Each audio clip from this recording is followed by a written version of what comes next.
apart from just training persons to be private security officer, she mentioned, she said something really, really key here in terms of training persons for conflict resolution, mediation, how to, and I think that's one thing that's often overlooked when we have these kinds of conversations. I'm really, really happy, that she mentioned it today. So thank you from IC. Thank you, Christina. Tell them who the next presenter is. Just a reminder, save your questions to IC, we'll have them afterwards.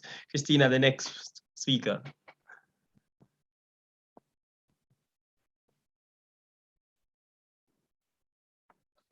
Technology will embarrass us. So the next speaker is Lanicia Roden from Young Women or Men of Purpose. She'll be presenting on Youth Realize, Embrace, Achieve Your Purpose, which is the acronym, well, that's the explanation for the acronym REAP, Entrepreneurship Project. Miss Lanicia Roden. Good afternoon, everyone. Thank you so much for having us. I'm going to be sharing my screen.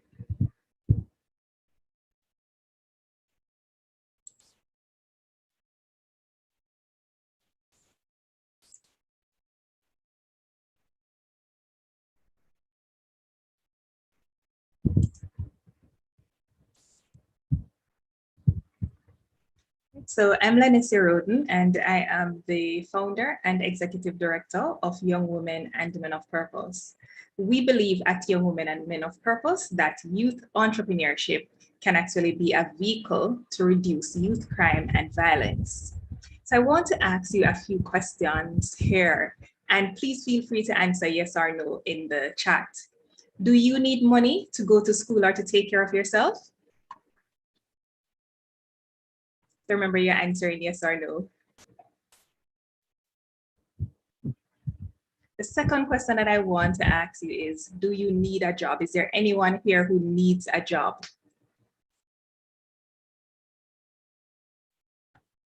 The third question is, have you ever applied for a job and not gotten it? Anybody? I know I have. And the other question is, have you ever thought about starting your own business? All right, so I see the responses coming in. Thank you. So I want to share some data with you. From our research, we have found that 22.4%, it is actually the estimated youth unemployment rate in Jamaica, and that was data from the International Labour Organization in 2021. That is actually higher than the general unemployment rate in Jamaica, which is 7.95%. Data shows that 31% of youth between 15 and 24 years are not in school and are not employed, and that is from UNDP. And we also found that 12.6%, that is actually the poverty rate in Jamaica. And again, this data is from 2018. Now, additional research that we have done have shown that while unemployment affects the general population in Jamaica, we found that youth, or the research has shown that youth in the inner city areas, they are more likely to be affected by unemployment.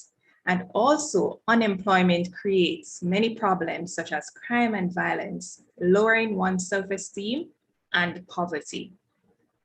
So what is our solution at Young Women and Men of Purpose?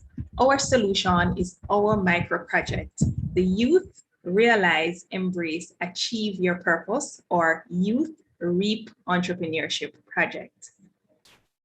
The Youth REAP Entrepreneurship Project, we actually invited males, young males who are not employed, not in school, living in the communities of Greenvale, Georges Valley, or Richmond in Manchester to apply to participate in this particular program. And the goal of the project is to provide entrepreneurship training and support, mentoring, business coaching for these young men so that we can help them because they are at risk for gang violence within these communities in the parish of Manchester. So what are the components of our project? We have 4 main components. We have the entrepreneurship training, The young men will also receive business mentoring and coaching from successful entrepreneurs or business consultants. And we also will be providing seed funding for the young men who are ready to either start or to further develop their businesses. And it also provides an opportunity for them to network with their peers, with their fellow reapers, and also to network with the facilitators and the coaches and mentors within the program. The objectives of the project are to equip young men with the necessary skills to start or to formalize their own businesses. We also want to help young men to become economically empowered. We want to help young men to become agents of change within their families and their communities. And we hope that by doing this, we will be able to reduce the high levels of unemployment, not only in the communities that we're targeting, but across Jamaica, and also to reduce the poverty levels. Now, a few weeks ago, we actually launched our recruitment drive for the young men that we wanted to target. The recruitment drive was a success. We actually had over 13,000 impressions after promoting the flyers online. Because of the promotion, we were also invited to give an interview on Smile Jamaica TVJ to talk about the project itself. The results to date, we actually had 46 applications. And what we found out is, if you can see on the screen, we had young men and even a few young women applying for the program from communities that far extended the 3 communities that we were targeting. However, the majority of applications actually came from the 3 communities that we are targeting. Some of the key questions that stood out to us in terms of the need for programs such as this were, when we asked the young men if they contributed financially to their household, 71% of them said yes. However, it is important to note that even though 71% of them contributed financially in their household, only 41% of them were actually unemployed. So I'm not sure if the math is adding up right there, but that is, kind of inconsistent. Other key results that stood out for us is that when we asked them if they've ever participated in any conflict resolution or violence prevention workshops before, 87% of them actually said no.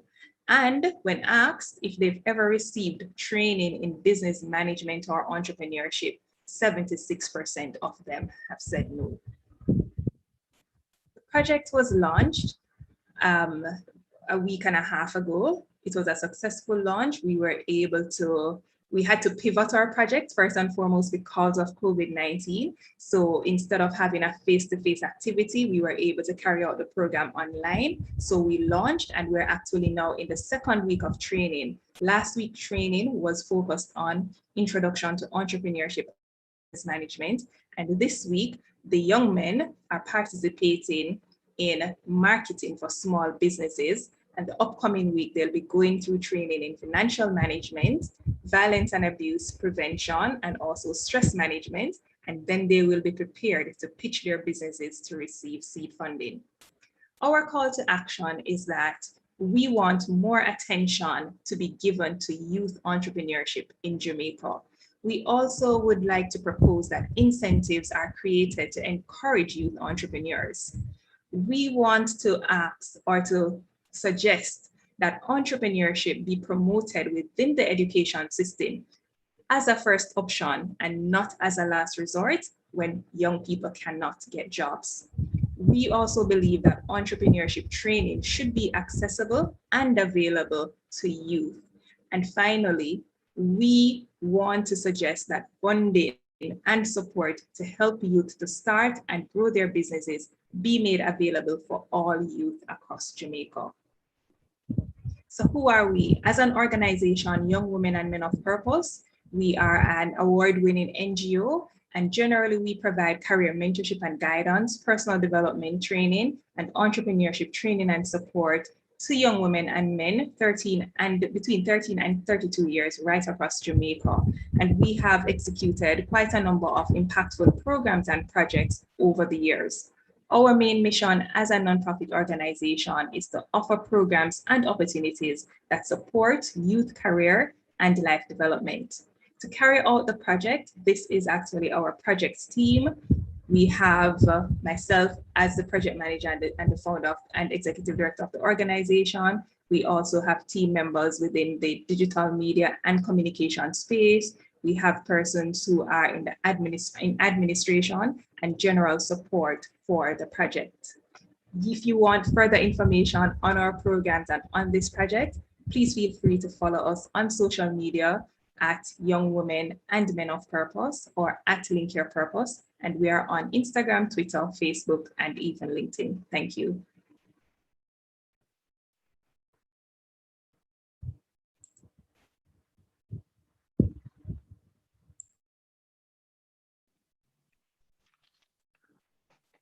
Wow, Christina, what are your thoughts on that? Young women and men, being empowered in terms of formalize and start their businesses, Christina. Thank you, Lanicia, for excellent presentation. What's your thoughts, Christina?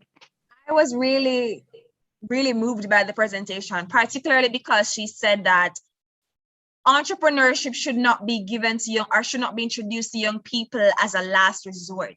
It should be presented as a viable first option, just up there with all the traditional routes to success, tertiary education and that. It should be viable. It's equally viable just as the access to tertiary education, for example. So I think that was a very profound point that was highlighted. There were quite a number of statistics as well that she would have raised. Definitely. I won't repeat them because I have a feeling that may come up later. But I think that those statistics are very sobering.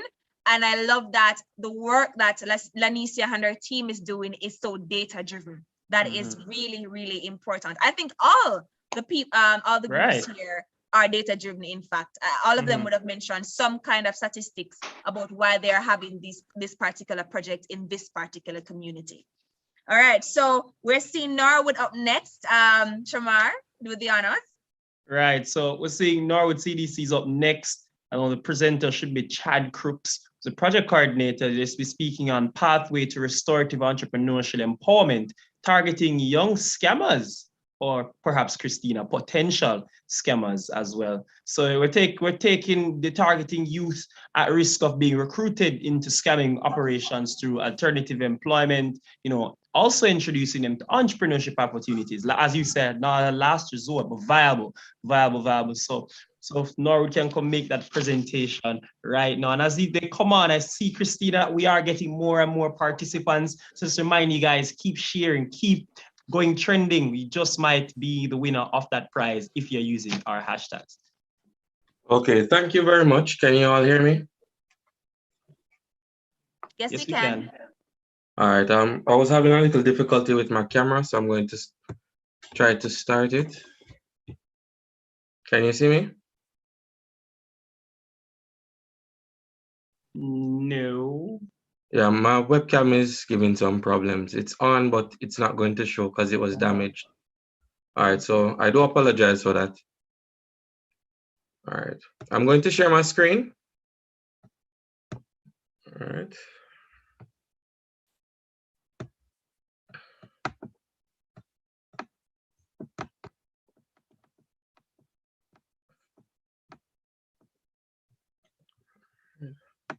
Can everybody see?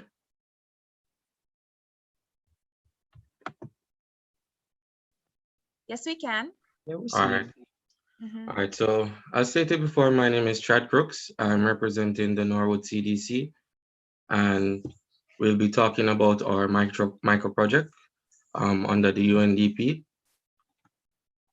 All right, let me just.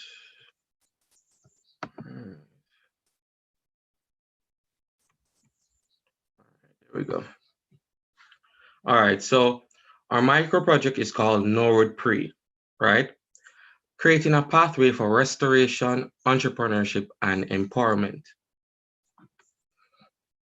In this micro project, we are focusing on two main projects. One is a digital literacy program, and another is a hydroponic farming initiative in which we're going to teach young people or athletes youths how to farm sustainable.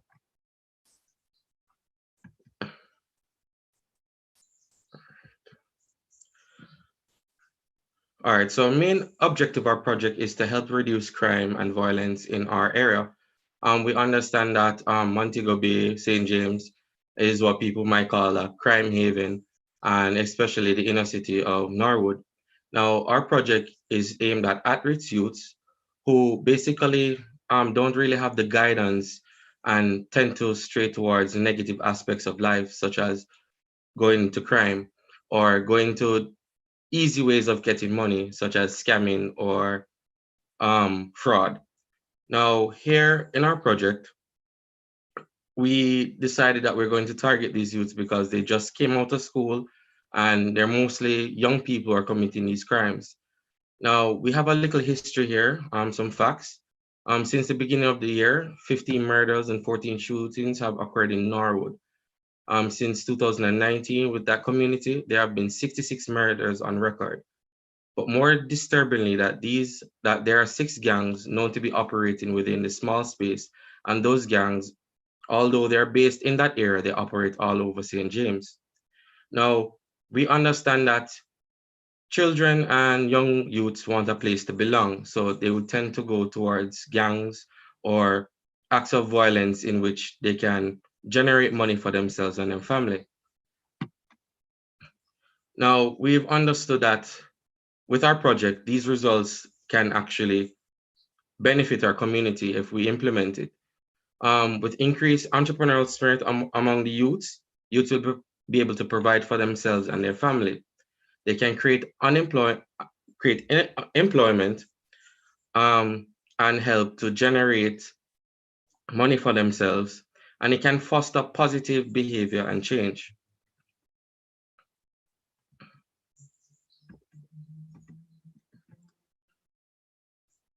Yes. All right, so this is our digital literacy program that we had. We had about 20 students when it started off. At the end of their program, they would get a certification from Heart because we had partners with Heart, and they will be able to, gain employment with that certification. It's like a stepping stone for them in the right career path.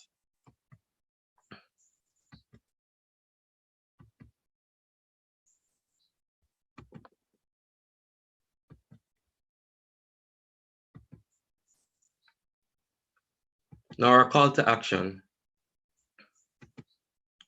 We want to secure the future of our youths and our island through job training and skills in which both the community and the youths at risk can benefit from. Our Fly for a Digital Literacy program.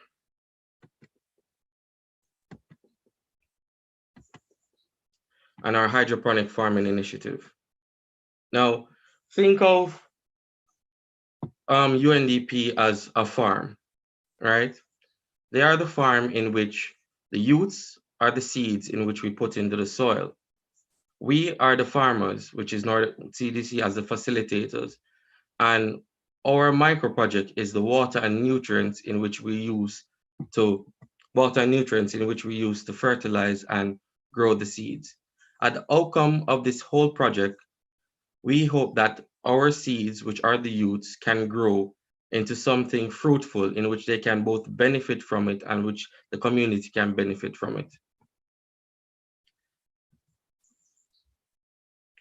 So some challenges that are being faced. I'm not sure if you are seeing this properly because it's kind of jumbled on my screen, but yes, we face unemployment, we face underemployment, lack of proper role models, and educational opportunities. So our micro project is used to address these common problems that we have. With unemployment, we can create entrepreneurial activities such as hydroponic farming for them to grow their own vegetables and hopefully sell. They'll also understand the technology of operating a hydroponic farm, which is basically the future of technology for farming. It will help reduce underemployment with our skills initiative from our digital literacy program. This will help have a stepping stone for young youths who probably do not have enough subjects to help to get a work or an office job. Lack of proper role models. We ensure that people who are part of the Norwood CDC are people in which youth can look up to. We're going to help guide them in their endeavors, both in hydroponics and both in the skills initiative. Keep in contact with them so they know that they're not alone and they can always turn to us. And educational opportunities, learning how to farm is always a skill and it's always educational. Who knows, probably in the future we can set up hydroponic farms all over the island and our youths who have trained can be the forefront of creating that new endeavor in our country. So what are the things that we're taking into account? Now, we're going to do frequent visits to the site, such as the hydroponic farming. We're going to have a progress report. So at the end of the digital literacy program, they will graduate with their certificates. We'll also monitor them and ensure that they're on the right path, communicate with them, and just make sure that if they're in any need, we're there to assist them. Thank you very much.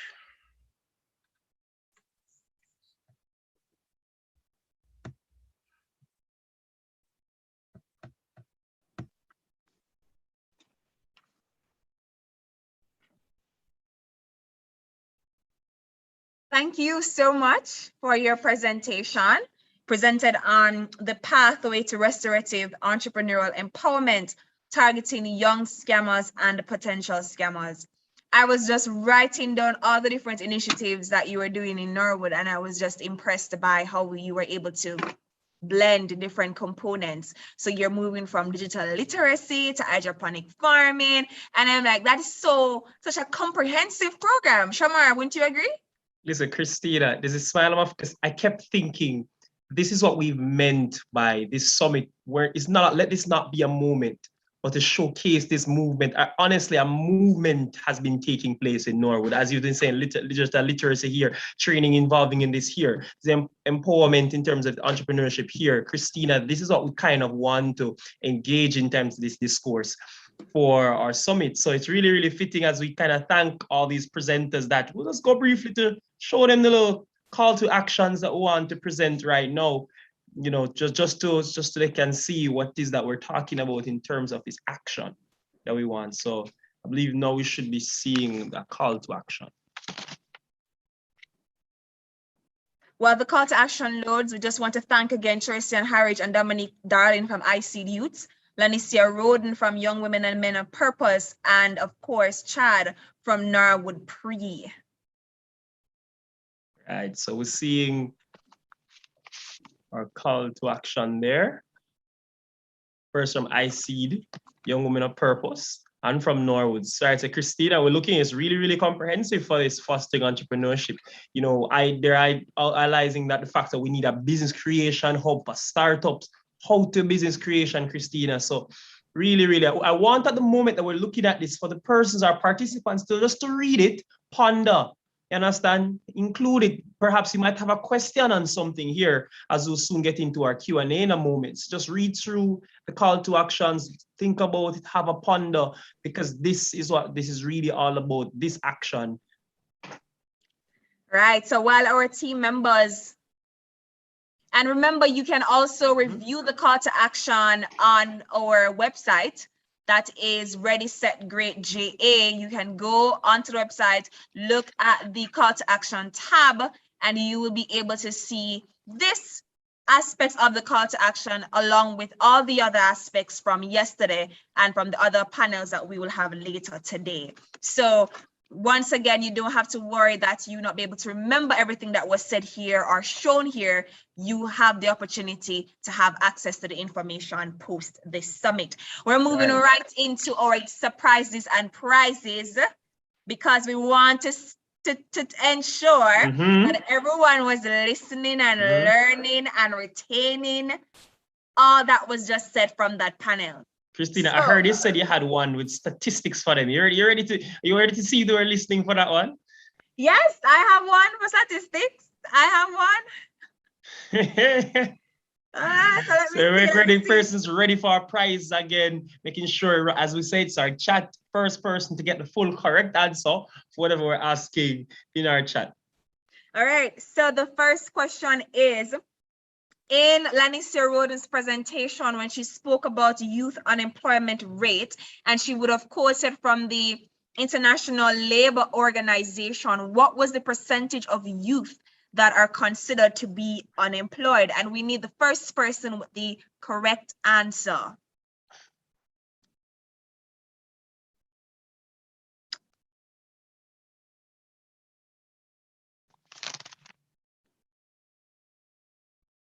That's not the answer that I am seeing on my paper right here. Shamar? See, person's going. Still not seeing the answer. I see people who are close to it, but I'm not seeing the answer. I didn't write down the right thing. Oh, somebody went. Okay, so I see somebody really, really close. If nobody else says it in the next 10 seconds, I'm going to give that person it. Because the answer that is there is a little bit missing from it. But it is the closest. Definitely.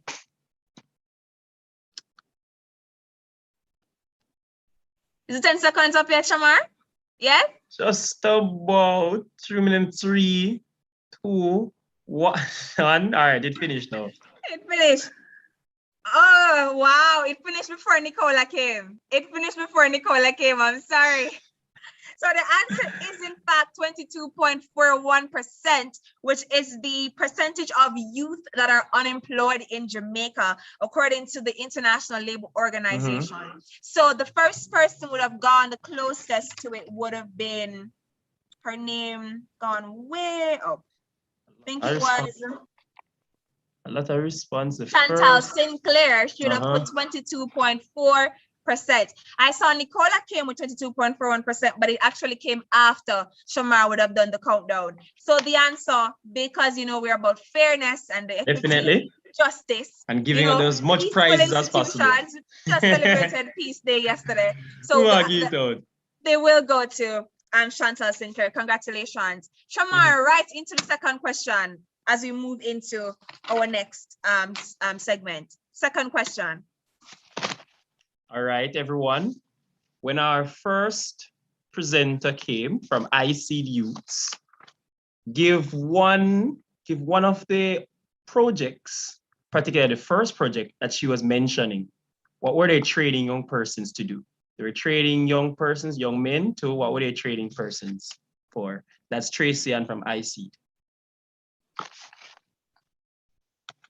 The first correct answer, spelled properly, said in full, as exactly. So based on this so far, I'm seeing, I would perhaps, I'm seeing other responses. I think the most correct, I'm seeing ones that are more correct than others so far. So I'm gonna give it, I think it's possibly fair to give it to Kirk and Hilton. He was a private, Tracy and said it exactly, private security officers, right? So we want to perhaps give Kirk, which was just the first person. So, right. Okay, congratulations, Kirkan Hilton. You have received our second prize. So big up on yourself, Kirkan and Chantal. You have both been awarded for our first section. Well, keep tuning in because there's more prizes. So we'll get to them. More prizes. Prize just keep using our hashtag, Christy. We're going into it. So, but just in case, Christina, want to know if they have anything to say, their questions, our presenters, now is the time. They could be posting it in the chat if they want. If you're watching us on social media where you should have been, tweeting and trending, sending us if you have any questions or any comments, perhaps on our call to actions or anything at all you want to be able to put in, you guys can send it in and we're here and our presenters are here. Yes, please. So drop your questions in the chat or raise your hand, whichever one you're most comfortable with. We want you to, and even if it's a comment, right? We also welcome comments as well. And if there's something you feel would be a good suggestion or proposal to these young people who would have spoken, please. Right. If you just want to know how you can perhaps get a part or help them out, become a volunteer, I'm sure they would also willing to post their information in the chat and everything. So just if you guys have anything, you know, Christina is really, as persons think of their questions, you know, it's really appreciative for this, you know, especially for a lot of the presentation which are surrounding this idea of persons taking this seriously, their entrepreneurship journey, how persons can become empowered through these different avenues.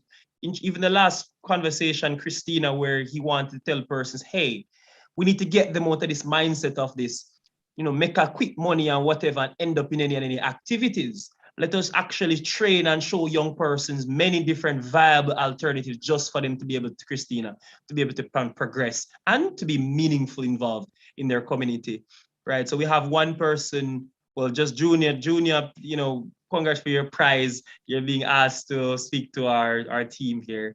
So we don't So are have we having any comments, any questions coming in from the chat? Or social media. Or social media. Do we have any questions coming in from live stream platforms as well? You know, Shamar, I feel giving, if that's how I should describe it. You know, so I feel like we have a little time where we can probably ask 2 more questions. Because after this, you know, we're going into a development challenge, which will be a little bit of a break. So I don't mind Esta is sharing really 2 more. And just remember, ladies and gentlemen, to keep utilizing the hashtag ending crime needs youth. Remember, you know, the biggest prizes you can think of are for the people who would have shared the hashtag the most. So while you're winning prizes here, if you want the ultimate prize, please utilize the hashtag, and not just because of the prize, but because, as I said before, you want to encourage dialogue on this on this particular topic of crime and violence, of safety and security of our citizens, not just for the summit today and of yesterday, but just onwards from today. So please utilize the hashtag. Let's jump the conversation and keep the conversation going. Ending crime needs youth.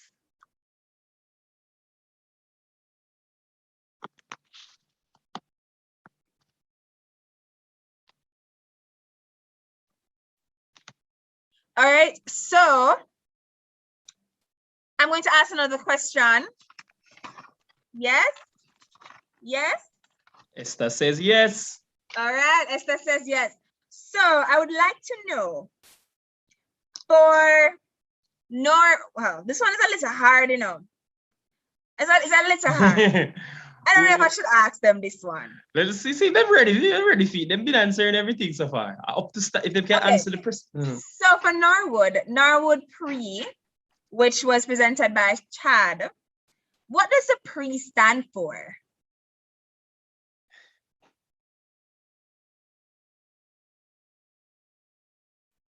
So all you need to do is tell me what the Pre stands for. But it's after the U have the E, it's targeting young scammers and potential scammers. So you don't need to tell me that part. Yeah, I just want to know what the Pre stands for. It seems as if Fiona has gotten it. Fiona is really, really sharp on the ball, man. Congrats, Fiona. Congrats. To restorative, entrepreneurial empowerment targeting young scammers and potential scammers. Big up yourself, Fiona, and I'm really excited for Fiona. Yeah. You know, call her feel like me and her friend. Right? Because Fiona, you know, yesterday Fiona came out, you know, but for some reason she just never get it right on time. But everything, you know, happens, and that's how we congrats. Thanks for coming back today. See, Fiona, thanks for coming back today. Make sure, Fiona, go up on social media, tell them big up UNDP Jamaica for giving me a prize. I just want a prize. And UNDP. Listen, Fiona. Hello. So Christina, really, you want one more? Should I give one more? Yes, one more. One more. Esther, you still have time, Esther. It's not over for you yet. All right, this one, maybe not as hard, depending. Let's see. My question is, so our speaker from Young Men and Women of Purpose, you know, Lanicia Roden, tell us the name of the project that should have been introducing to us. So I'll give a hint. The project was REAP, so just says what that stands for, that project. So that's Lanicia Roden's project, REAP.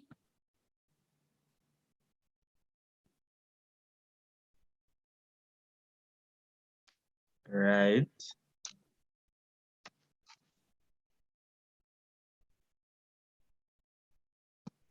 Nick, Nicola, it was not quite there. So we want the first most correct answer. And I think okay. I think we see our answer. We see our answer. Well, it's because I was gonna say Esther, but then Fiona came right after with which is a little bit more correct than her, but it's really fine. We're going to ensure everyone's getting your award. So Esther, we will grant you youth realize and embrace and achieving your purpose. And so ensure that everyone's getting theirs. Yes, Nicola, yours had a little error, so for you will grant, so Esther wins this one here, Nicola. Okay.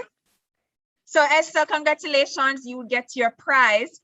So right now, we just had our prizes and surprise, we just had our panel. We're moving right into our development challenge. This is, I think, a part of the session that a lot of persons have been waiting for. Yeah, but I think we should have a little entertainment for them first. We know if we want persons to I think we have a little entertainment for them first. I don't know if we have we believe a song here, singer for Adele Thomas, and we should be having that. So if we have for ready now, just to prep you guys and to get you guys in tune for our development session. So if you can go into that right now, Adele Thomas. Maybe I'm giving no heads up. Good afternoon, no. everybody. How are you guys? We're doing good. We're doing good. The chat. Can you spotlight my video, please? I like to see myself big on this thing. Oh, there it is. The host is perfect. All right, so I won't do much talking. I'm going to get right into it. This first one is for just the beautiful Black queens in this place, in this space right now. It goes by the name Pretty Melanin.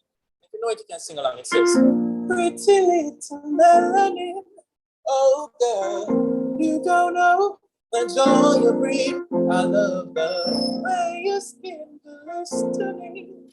Oh, you pretty little melanin thing. I said, yeah, pretty little melanin.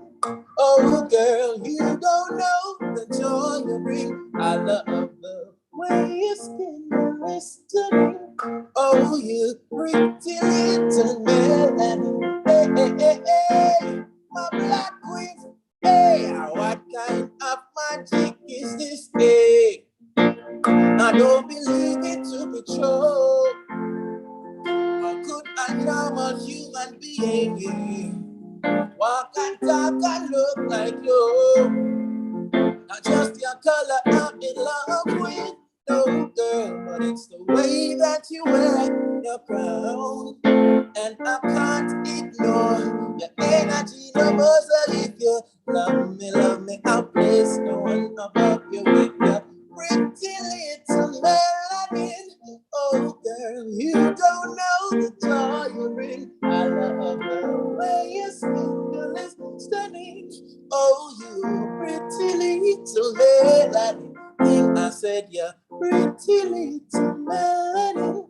Oh girl, you don't know the joy you bring. I love the way your skin glistening. Oh, you pretty little melanin thing. Nicholas, a big tune. Yeah, man. Bless up to all the empresses in the place. This next one now is for everybody. So we know we're talking about crime and violence and all these things, but there are some other things, about our country that we have to appreciate, isn't it? We have to appreciate things like health, like strength, like your pay. Is money a greatest blessing here this afternoon? I want somebody to answer me, please. What is the greatest blessing here? Is it the little money we want to have come and want to dress up nice and thing and life? There you go. What else? What else is something that you guys really appreciate? Family, having life. See this one? All right. Yeah, man. See, oxygen, Deante, Maji. Food! Yes! All right. So this next one says, if your car is your greatest blessing, you know what a blessing really is? I give thanks for all my stresses. It's life teaching me how to live it. And if money is your greatest blessing, do you know what a blessing really is? Oh, I give thanks for all my stresses. It's life teaching me. Hear me now. I wake up happy. Hey, life good. Everything's alright. I work hard for my money, don't grudge nobody. I don't lose sleep at night. I know you're running down the I want another dollar signs now. But don't you know you're only rich when you've got peace of mind? If your car is your greatest blessing, do you know what a blessing really is? Give thanks for all my stresses. It's life teaching me how to live it. And if money is your greatest blessing, you know what a blessing really is. Yeah, I give thanks for all my stresses. Here we go. So what that about? Yeah, my blessings are family, my sanity, the good food will keep me healthy. I give thanks for a praying mother can count on her when times get harder. Real friends I can reason with. Now sell me up with no Judas kiss and all. Though I mess up sometimes, a good woman who forgives my crimes. If your car is your greatest blessing, do you know what a blessing really is? Oh, I give thanks for all my stresses. It's life teaching me how to live it. And if money is your greatest blessing, oh, do you know what a blessing really is? Oh, I give thanks for all my stresses. Remix, that's why I'm staying on me own a lane, on me own a lane, so no boy can't. But we tell them, staying on me own a lane, UNDP, we no frightened for people, no frightened for people. No, some people have been frightened to it, and to God we're the streets on it. What else? Blessings have to flow like a river. Blessings have to flow like a river. Blessings have to flow like a river. Blessings have to flow like a river. Blessings have to flow like a river. Nobody has to not press no tree. Blessings have to flow like a river. Have to flow like a. What else? I can't ball in a life, man. I thank God for the journey. The earnings are just for the plus. Cause we tell them gratitude is a bro. I miss the blessings fall for me right and day. Cause I toast to the friends we take off every load one time. We got in the class and we board it. Only say the road and we born with the road. Oh, me so clean, so saucy. You know me kicks in me, so saucy. Everything with me, so saucy. Got me king in the street, so saucy. Oh, me so clean, so saucy. You know me, so saucy. Got me king in the street, so saucy. What else? Yeah. And if you not say, no, we are talk about that one today. Yeah. Big up to the UNDP and the exceptional job. See, the Navet says 6. Easy. All right, hold that one down for me, please. That is not for this forum. All right. The final song I'm singing here today is actually a song that is so closely related to crime and violence that it actually gets me quite emotional. I wrote it after the death of, I'm sure you guys must have heard about Malika Empress, Malika Empress. She was killed earlier on this year. They couldn't find her body for some time, and during that time, I wrote this song. So it says,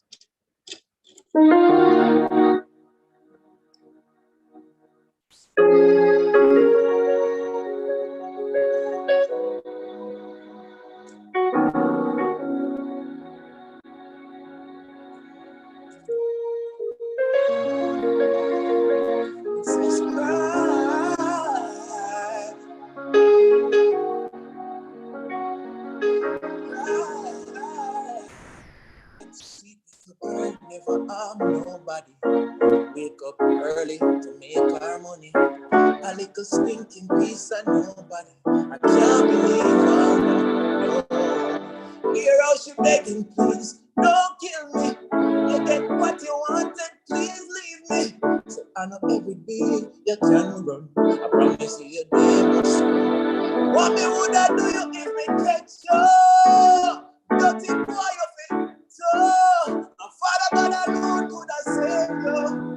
Would I never leave you see a prison? What me would I do if I'm a daughter? You know, sister, I'm a little sister. The father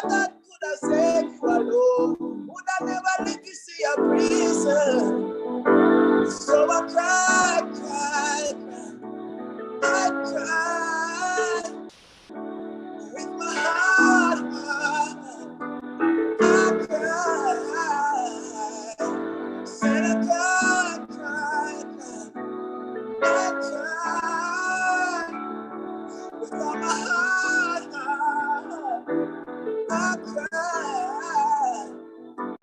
And if I dirt, then I dirt. When Babylon come, now sit down in a big house for me. Now go run there, now go find a gun, cause a bullet too easy. Then I get off that easy, you. Me say you're not dead fast, you're gonna suffer. Just like my baby girl from out of gutter say. And if I bullet your heart, you're gonna sit dead. Give them revenge. What me would I do if me catch you? Nothing why you so. Father God, I know you could have saved you.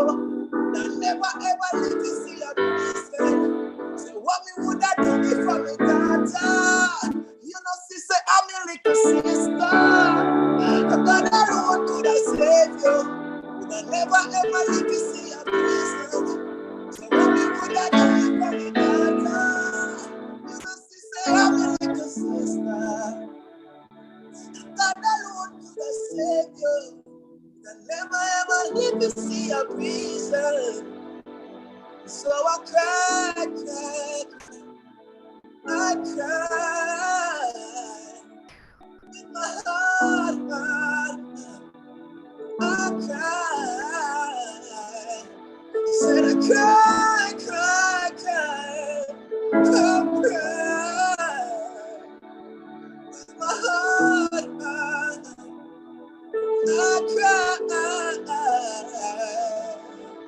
So Father God, you know me, I'm a bad man. I'm gonna leave it in your hands. When it done, you beg forgiveness. Either way you take it, call it justice. Thank you, ladies and gentlemen, for having me. Thank you, boys and girls, big boys and girls. My name is King Dale. Keep doing what you're doing to help to eradicate crime, violence in our country. Many have been affected, and we will continue to be affected. We continue to do good work. Blessings.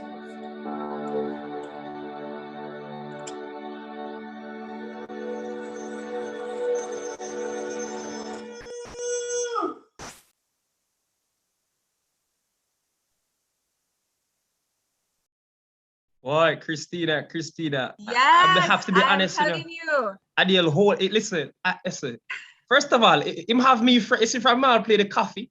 In fact, from the moment he said the greatest blessings in life is your peace of mind. You hear that peace coming out again. So he play the coffee. He had me, you know. You had me. It's that last song, Christina, about I Cry. That's absolutely amazing. As you see from the chat, we really want to thank Adiel. The youth are crying out, Christina. It is Indeed. really so powerful. Indeed, we are. As Chantal saying, great performance. Shan saying, thanks so much for that message. Tasha K saying, wonderful. Nicholas, blessings, man. Esther is also saying blessings. And I am also saying blessings. You have blessed us this afternoon, Adiel. Yeah, I swear I would. Listen, if we have time, I'm gonna tell you encore. It's absolutely amazing. I'm saying we need to have a summit day 3 just to right? have all the encores. Just for performances. Absolutely. Indeed. So talking about performances, we now have our 3 teams who are about to perform for us. Right. They're gonna have their development challenge. And so we invite Karian Willis, Acting Program Coordinator for UNDP Multi-Country Office, to introduce the judging panel. Ms. Willis? Thank you so much. Good afternoon, moderators, Shamar Wedderburn and Christina Williams, participants, colleagues, members of the media, delegates, judges, of course. I'm sure everyone has been awaiting the exciting development challenge, and we ask our judges at this time to turn their camera on so that delegates can get to know them.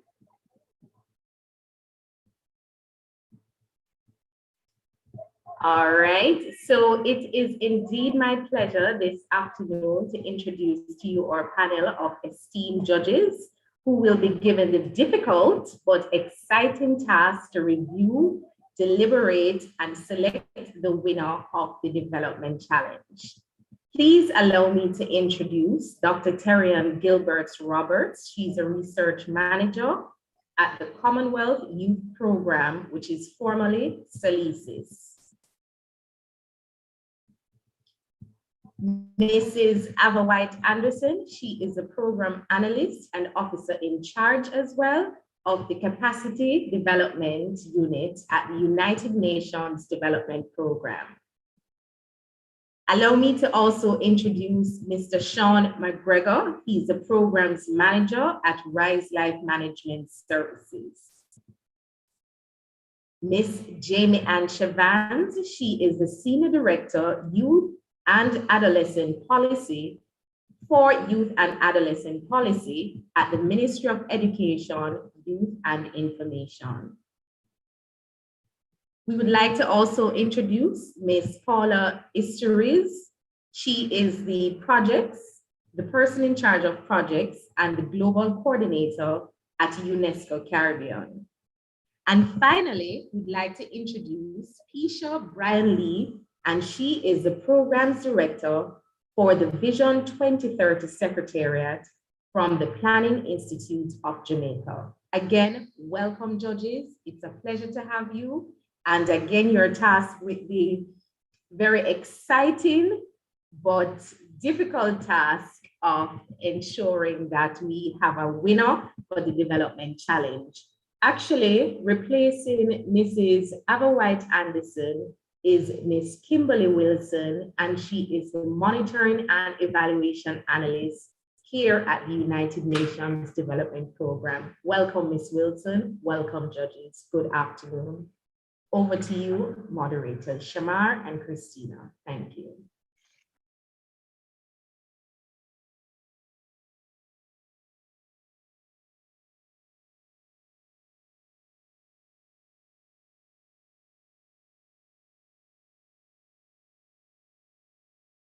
We're getting there, ladies and gentlemen. We're here at this point, which is perhaps we've been hyping up for day two all this time. Our development challenge. You've heard Kerry and there introduce our judges. Excellent, exceptional panel. I was waiting for Christina to come on, but these teams as we have here, we have 3 teams, Christina. Christina, it's really exciting. We think 3 teams. It can only be one winner, go to Christina. You know, it's really, really exceptional. I think before we call them. Well, what I would say is that no matter the results this afternoon, I mean, we're going to have the judges take on it and their scores will definitely matter. And of course, the audience score will also matter, 15%. And so even though the fate will be decided by judges and by us, I would say to all the young people here, big up on yourself for getting this far, because I know there's a shortlist process, and also big up yourself for being able to conceptualize the solutions that you will be presenting in just a couple of minutes. Whatever the results are, you're all brilliant, promising young people, and who to tell, you may not win the internship, quote unquote, but you may very well hear someone say to you in your DMs, I want to actually have this project come to life. You never know. Right? And that's the reason why we're here. That's exceptionally the reason we're here. So all the best, everyone. Give it your best shot. Remember, you are innovators and change makers who are here presenting ideas. Our judges are already smiling at the opportunity here again. So we're just going to call their names first, Christina. Give everybody their spotlight. Before we invite them to present each. Just a little mid drum roll, like we say. Our first team is, what's the first one?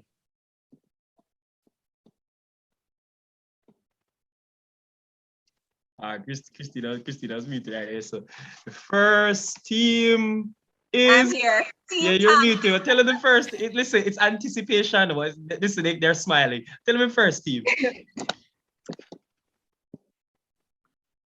I think I just said it. No? Yeah, you're muted. They didn't hear you. I was muted. Oh my. The internet. Embarrassing. Yes. The first team contesting for the winner of the Development Challenge 2021 is Team Tank. Okay, Team Tank. I'm soon getting on the cameras on and us waving hi in the meanwhile. All right. Next we have Team Genesis.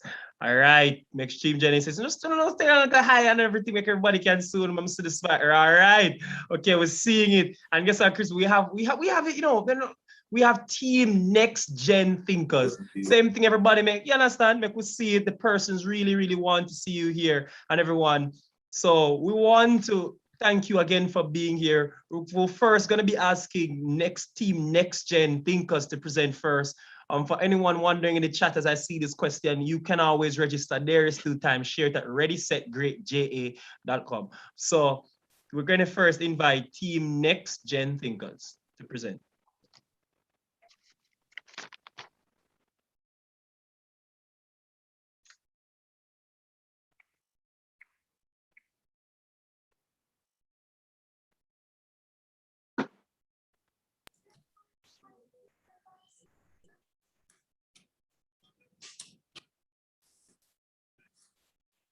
"15-year-old boy charged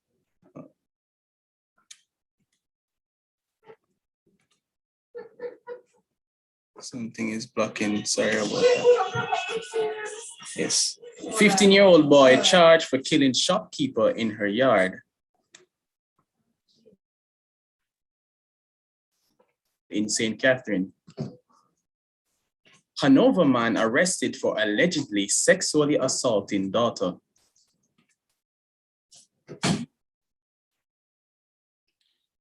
Latin America and the Caribbean holds only 9% of our world's population, but yet still it accounts for 34% of total violent deaths. Next. So as you can see by now, we have a problem, a long-standing complex problem that is plaguing our communities. And that problem, ladies and gentlemen, is crime and violence. We have to understand that violence and inequality is a cycle. Both aspects are capable of being the cause and the effect at the same time. Now, the Caribbean HDR report clearly shows us how homicide rates are heavily tied to income inequality. And where resources are scarce and persons are marginalized, citizens are more likely to steal, attack, kill just for basic survival necessities, or simply because that is what they have been taught. This group, as Next Gen Thinkers, have strategically identified 3 key problem areas that place communities at heightened risk of crime and violence. And these areas are 1, underdeveloped emotional intelligence and social awareness, 2, inequitable access to education, and 3, a general distrust in national security and police forces, which gives rise to jungle justice, as we call it in Jamaica. Next.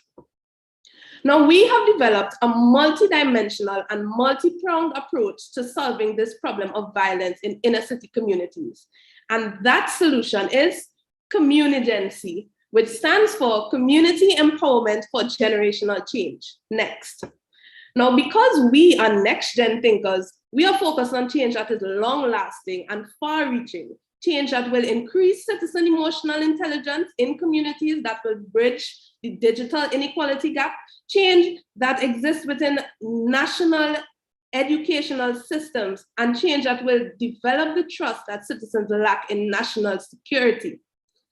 So what will Communigency entail? Next. In response to these 3 problem areas, as mentioned before, this policy will tackle, firstly, a social empowerment hub is proposed to tackle the problem of underdeveloped emotional intelligence. Now, this hub will be a virtual platform, zero-rated to ensure equitable access even in the most volatile and disadvantaged communities, that will serve as a source of emotional and psychological upliftment that so many of our societies lack. Now, these dangerously alarming rates of domestic violence and child violence that we hear all the time, it comes about because perpetrators often do not know better, because sometimes these families are broken, they are marginalized from access to resources such as therapy, lack of positive role models, or simply just knowing, guys, that it's possible to deal with these problems within the home differently from what you may have learned while growing up, which is to choose violence. And we are not going to go out there and train empowerment coaches to be part of this platform. What this platform will do is streamline and connect so many of the positive influences that we already have in Jamaica, many of which you have heard from today. We know that there are thousands of young people out there and they're making a positive change and they're doing their part to improve society, but we don't know about it, or we don't know how to reach them or how to connect with them.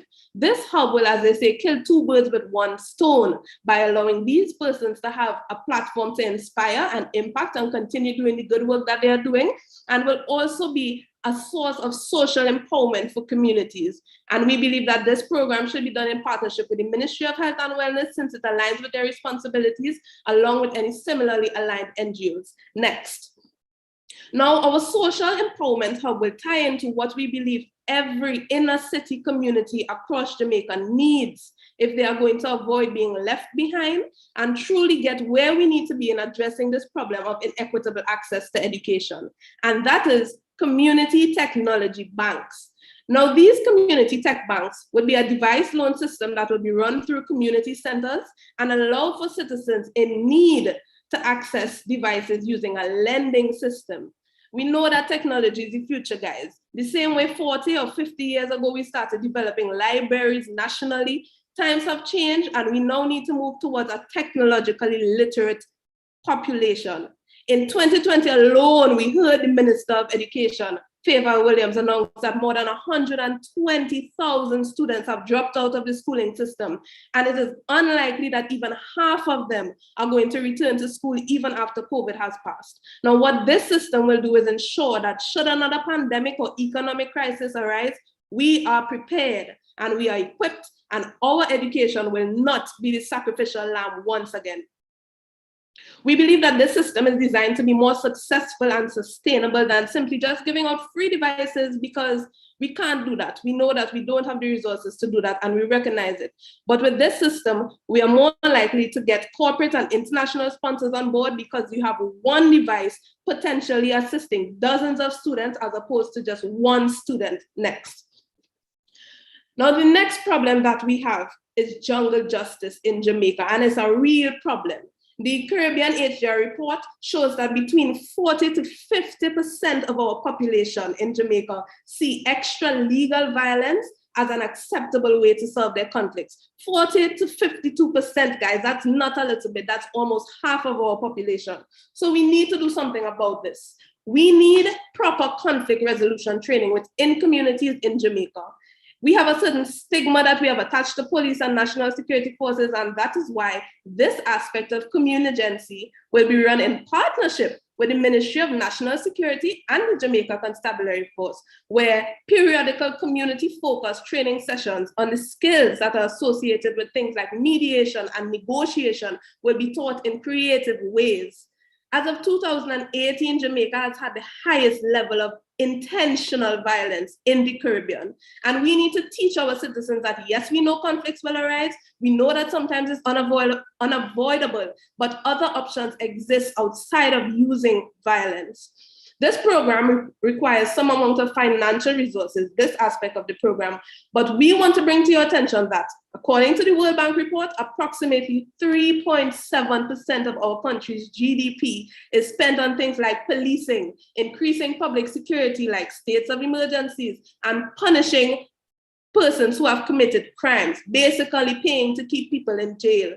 We want to stop wasting public resources on punishment and reallocate these resources to preventative-based programs, such as these conflict resolution training sessions. So we are not asking you to find new resources. We're simply asking for a reallocation of resources that already exist. Next.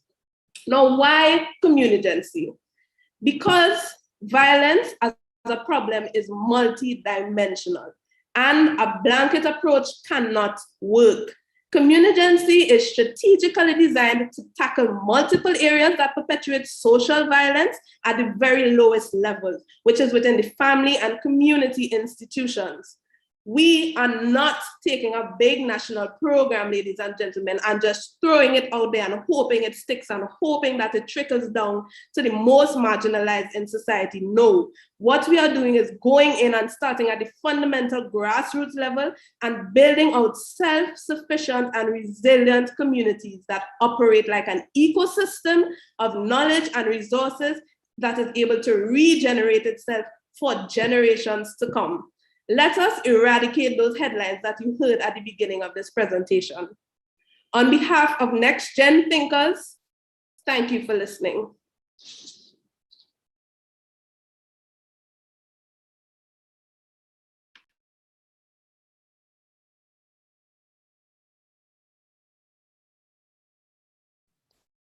All right, all right, all right. That's team Next Gen Thinkers. Next Gen Thinkers, amazing. Oh, the judges are listening, everyone. The judges are listening. So everyone just pay keen attention. We'll have, while the judges deliberate, even a time for us to interact with you guys. But next, we want to move right along, invite Team Genesis. Just to remind everybody, they have just 5 minutes presenting to be pitching to the judges. So we are tracking it, everyone. So Team Genesis, you are up next for your 5-minute pitch, whenever you're ready. And while Team Genesis get ready, just encouraging you that as you're watching these pitches, and I'm sure you're excited about it, and as the person saying, it's a great initiative, a great presentation, go on social media, talk, say the presentation was good, you think you have a favorite team so far, and you utilize the hashtag ending crime needs youth, right? Because we're winding down, we want to utilize the hashtag as much as possible as we wind down. So remember, big up your team, put it on social media.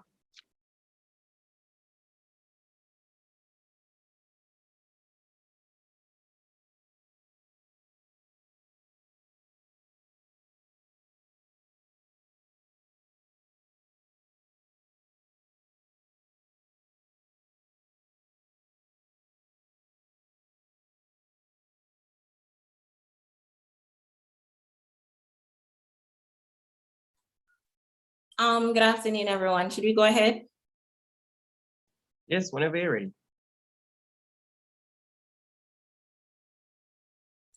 So I just want to say good afternoon, everybody. We're Team Genesis, as was mentioned before, and we applaud this opportunity to be able to present to you our pitch on safety, citizen safety and security. So let's get into it.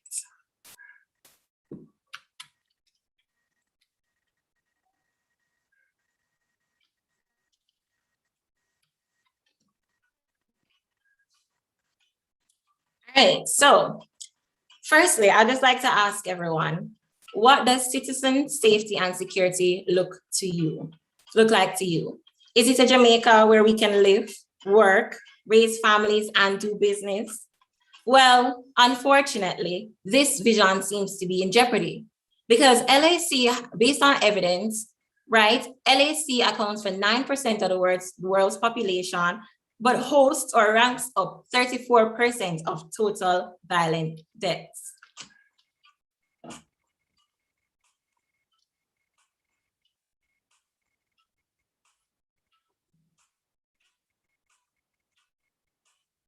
Let us bring the statistics closer to home, right? Here in Jamaica, right, we have youths who are being arrested for shooting, illegal possession of firearm, robbery with aggravation. Here, we will showcase a video, right, of young men of whom I know you've seen before under the age of 10 smoking marijuana. I want us to ask ourselves, is this bad parenting? Is this good parenting?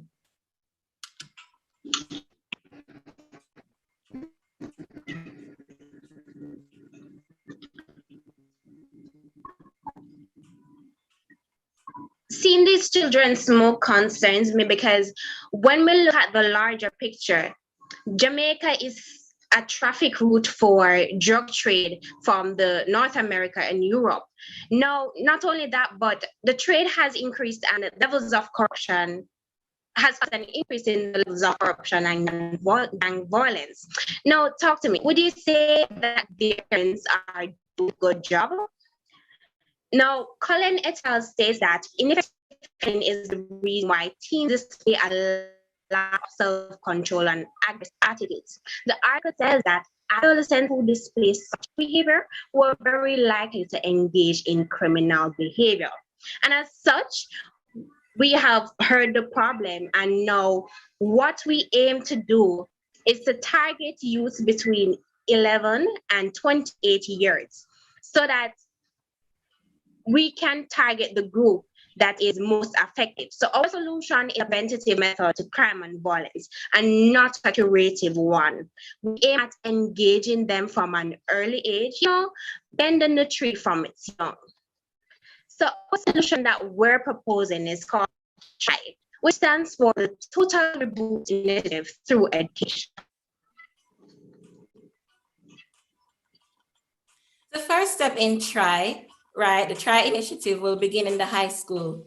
So we propose incorporating this into the parenting education program into civics and HFLE, as we are unaware or we have not seen where the curriculum covers extensively this topic.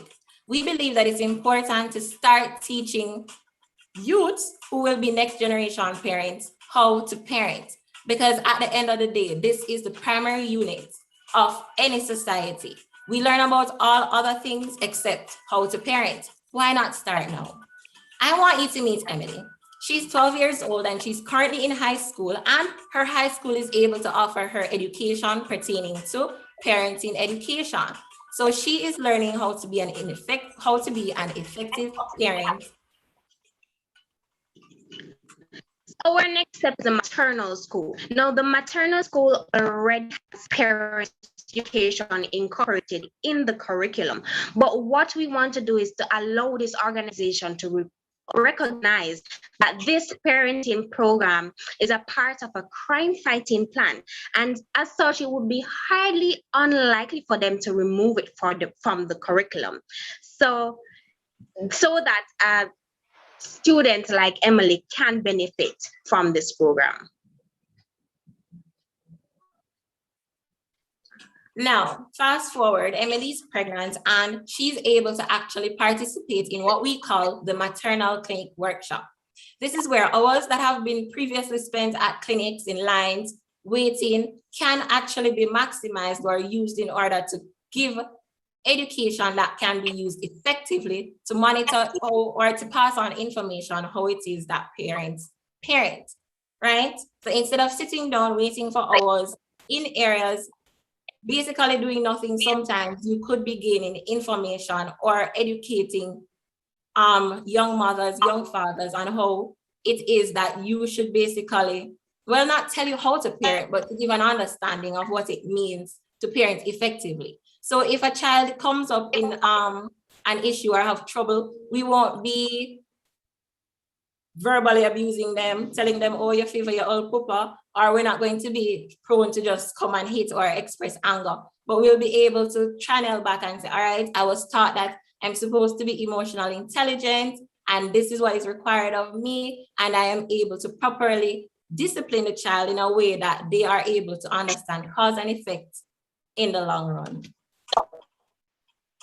Now, the final is the parent support group. Now, NPC has a program where they have an initiative where they educate all parents that are already out there about parenting and all of that stuff. But what we aim to do is to market this initiative, get it into community like so that they can benefit from the education even after having a child. So right, so what are the objectives of TRI? So we aim that after 10 to 15 years, parents should have the knowledge and understanding to basically exhibit better parenting skills, right? We'll see a reduction in crime, as we believe that parenting is the primary cause of crime and violence, and the secondary issues would have subsided. Now we'll also have functioning youths in society where they'll be able to actualize their potentials.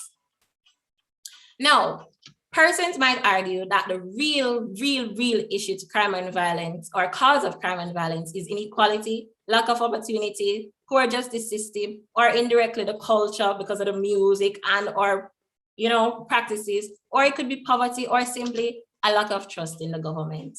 However, we say to you that all of this can be dealt with if we focus at the root problem. Now, TRI is basically a sustainable preventative measure. So we are preventing it ever happening in the first place. We are also aiming at looking at the primary unit of society. We cater to both youths and parents, therefore it's multi-pronged. We're not just isolating a separate entity, but we're looking at the entire thing. This is saying that TRI attacks the issue from multiple angles. All right, time. You guys are just over a little bit, so we'll have to stop you guys there. But the judges are noting. Thank you for pitching to us, team. But as they're trying to say, they want to focus on what's the root issue and ensuring that we are focusing on the right thing. But we have another team that we have, so we're going to thank Team Genesis for their presentation so far, just to remind you of your time. And Team Tank, you're going to be next. But once more, thank you, Miss Akisa Walker and Connie Jones, for your presentation. We're really, really appreciative. And I'm sure as I'm seeing the chat saying, great initiative, awesome job. We absolutely love it. And so all the best for you guys and hope you're successful. Christina, you have anything on them? No, not at all. I mean, as I think everyone here in the chat is saying what needs to be said, that it was an awesome job, great initiative, very promising. So I am so happy I am just a moderator and not a judge, because this task, Right? I'm not up for it at all. If it was me, I would just fund all of them and give them all, give it to all of them. But okay, we're going into our next team now, Christina. You know, listen, competition had so, you know, so come on, Team Tank, whenever you're ready. All right, thank you guys. I'm just checking before we start so you guys see our presentation on the point. Yes, we're seeing it. Awesome, awesome. So we're Team And you Tank. guys can hear us, right? All right, so we're about to start right now. According to the United Nations Office on Drugs and Crime 2021, an estimated 2.5 million people are in forced labor at any given time as a result of trafficking, at which 10% are in Latin America and the Caribbean. The majority of trafficking victims are between 18 and 24 years of age. An estimated 1.2 million children are trafficked each year, and 43% of victims are used for forced commercial sexual exploitation, of whom 98% are women and girls. Now, the Human Development Report 2021 further revealed that there were close to 2 million children in the region who were victims of sexual exploitation, and that children accounted for 48% of the victims of human trafficking in Central America and the Caribbean, compared with the worldwide percentage of 34%. It was also stated in a report that was given by the National Task Force Against Trafficking in Persons in 2019 that human trafficking is known to be the most underreported crime in the world, and that hundreds of Jamaicans are estimated to be or have been victims of human trafficking. Certainly, this is cause for concern. Team Tank recognizes that such real-world problems require real-world innovative solutions. So today, we're going to talk about ICT and sex. Ha, but it's not what you're thinking. Inspired by the UNDP's InfoSegura project and Jamaica's first alert application, Team Tank presents SECS, S-E-C-S, Safety Education Connection Software, a multi-purpose application to address not only the issue of crime and violence prevention, but also the associated social and economic challenges that have retarded development across the region. While no form of crime or violence is acceptable, today we focus on the issue of human trafficking as a means of helping to contextualize the vision of sex and its effectiveness towards the achievement of SDG 16 and citizen security.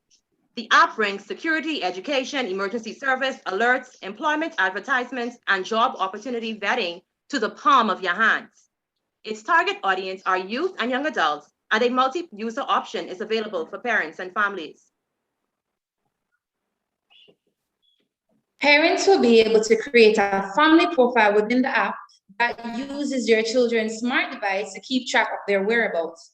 This, in collaboration with the transport authorities, will utilize a transport ID card with a QR code, which will automatically upload the name and the photo of the motorist. App notifications of all the crime hotspots nearby based on an individual's location, thus imploring them to be vigilant and to avoid them altogether. Now, all users of the app will be notified of the nearest security force locations and justice of the peace's homes or offices. There will be an SOS feature within the app that allows a person to use a voice activation to make a recording through a safe word. Recording will be automatically logged into the person's account for law enforcement officers to use as evidence and leads, notifying also other users of the whereabouts and the fact that they are in trouble. In response to COVID-19 and the subsequent restrictions, many youths are at home vulnerable to abuse, particularly sexual exploitation. Voice recording through the use of a safe word will adherence, serving as evidence in the case of abuse. The app will be used as an alert tool for Ananda alerts with functions similar to the US Amber Alert system. It would facilitate the dissemination of police force alerts and crime safety tips, thereby supporting positive community stakeholder relationships and policing programs. This app will link to our in-country labor agency databases for verification of job opportunities, especially overseas employment. And once all is checked, all users will receive a notification of the status of that ad. Okay, so seeing all that, you guys also wondering, how are we going to implement this? It's simple. We're going to have 5 phases of implementation, which will span around 6 months. First phase is the conceptualization phase. And although the idea is already conceptualized, we have to realize this is a project. So we have to have key stakeholders such as the UNDP to critique the idea some more and recommend changes if possible. The second step is the developmental stage, and we're going to identify additional key stakeholders based off phase 1. The second step in phase 2 is to contact key stakeholders. Key stakeholders are going to be persons like the Ministry of National Security, telecoms community, companies, because safety is not just for those who can afford it. UTech, SAPNA, media houses, as well as other stakeholders identified above. Second step, we're going to development of the application. The 4th step, development of promotional strategies. The 3rd phase is simple. We have to implement it, but in a prototype, because we have to test to see that application is actually doing what it's supposed to do. The 4th step, we're going to roll it out on a grand scale. And the final phase is simple, program evaluation, because you have to test that the stakeholders are happy and that the app is actually doing what it's supposed to do. And Team Tank just want to remind you guys this: safety is not just for those who can afford it, because seeing that the app will be 0 rated, everyone can access it. And with that, Team Tank, thanks you guys for listening.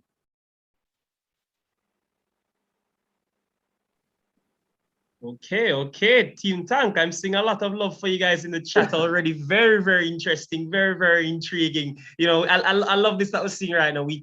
Team Tank thanks you, right? Thank you. A lot of persons are already saying that, you know, they want to see this developed and implemented possibly. You know, that's not for me to decide. That is for our judges and everyone's. But thank you for being with us, Christina. Have any thoughts on?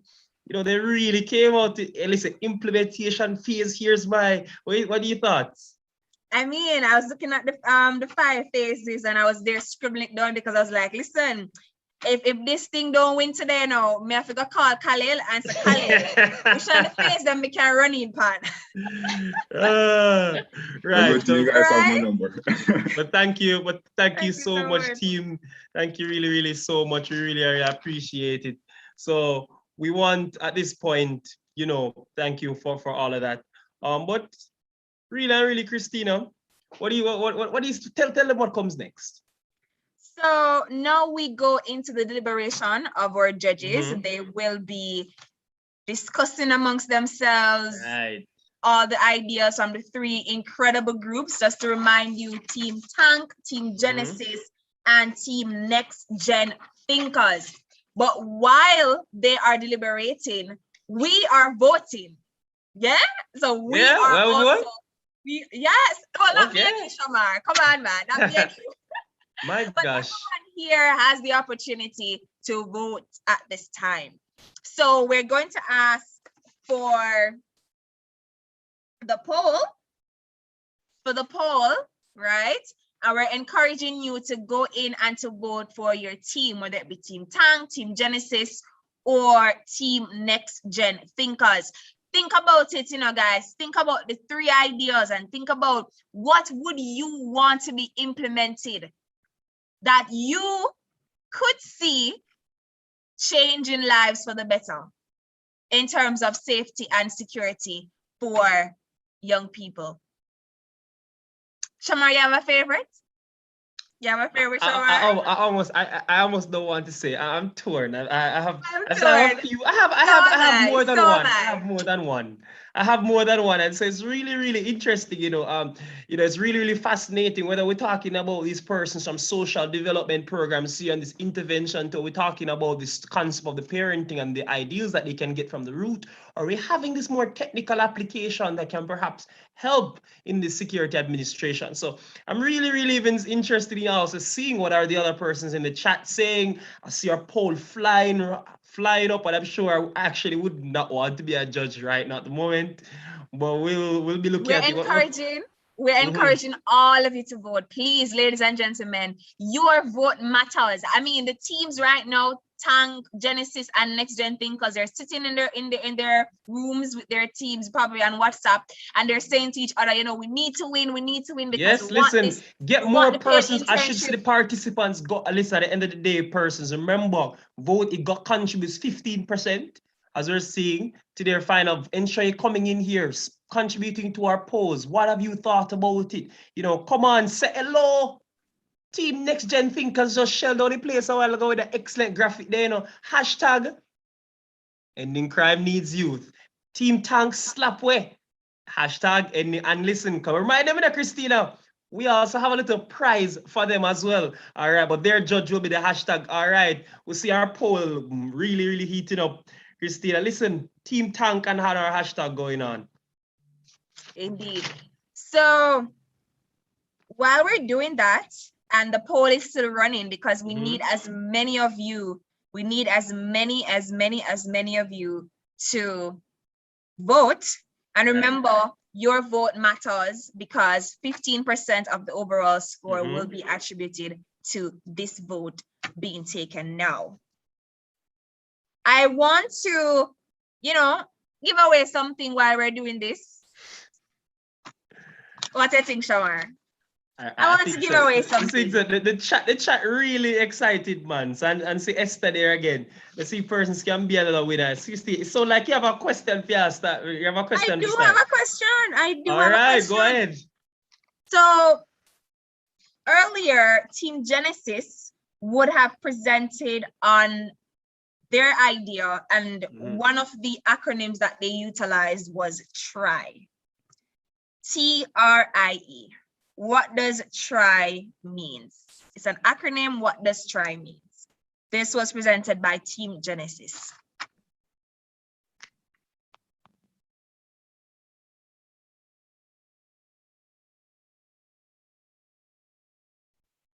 Persons loved it so much, I'm still talking about the other presenters. I see it. They let them forget about the forgot about. All right, we're seeing some responses coming in now. Right, I see that Fiona, she was the first one to respond. Total Reboot Initiative through education.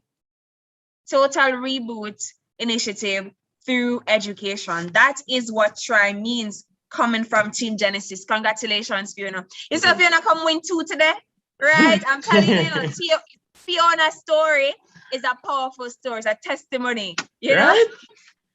The poll should be in front of you for those who are asking. The poll is still open, it has not ended. It's still open. Still open. So you guys, because once you're attendee and not a panelist, you'll be able to be voting in the into our poll. So keep it going there. If I was artistic, I'm not giving any team advice here, but if it were me, I would be getting and sharing and going next door, getting my friends to join this summit and put on our hashtags and tell them to come and vote. So interestingly, so Christina, I think I have another question for them as well. I see a lot of excitement in the chat saying, I love this little hashtag, I love this little idea. Well, let's see if you're really paying attention to their substantive content. So let's go back to our first team, Team Next Gen Thinkers. They presented to us an interesting idea called Community Gen C. So if you can tell me what that properly stands for, the first most correct answer gets another prize. So not Team Sex here, Community Gen C from Next Gen Thinkers.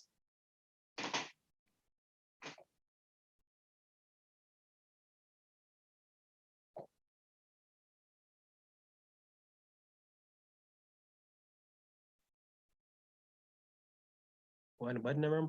Okay, I'm seeing one again, seeing one so far. Okay. All right, Christina, Nicola, but Christina, Nicola does not want to let up, you know. Nicola don't want to let up at all. But you know what? Nicola, you're absolutely right. That's perfect. That's completely correct. So congratulations, Nicola, I am going to check after the summit. Your social media has to be posting about this summit. Hashtag UNDP Slapwith. Yes. Has to. Listen, man, I'm know to get down. Nicola Goodlit to be the top trending awardee on Twitter. But thank you so much. Remember, keep filling in the polls. Go on, once you can see your poll, put it in if you're on the teams, keep sharing it. Next question. We have about just a few minutes left, about 2 minutes or so left with the poll opened. Next question is, name me any one of the individuals on the ERUDAT panel of judges. Anyone of those individuals.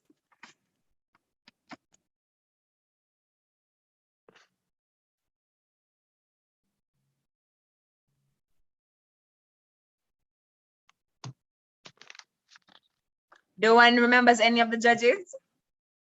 I'm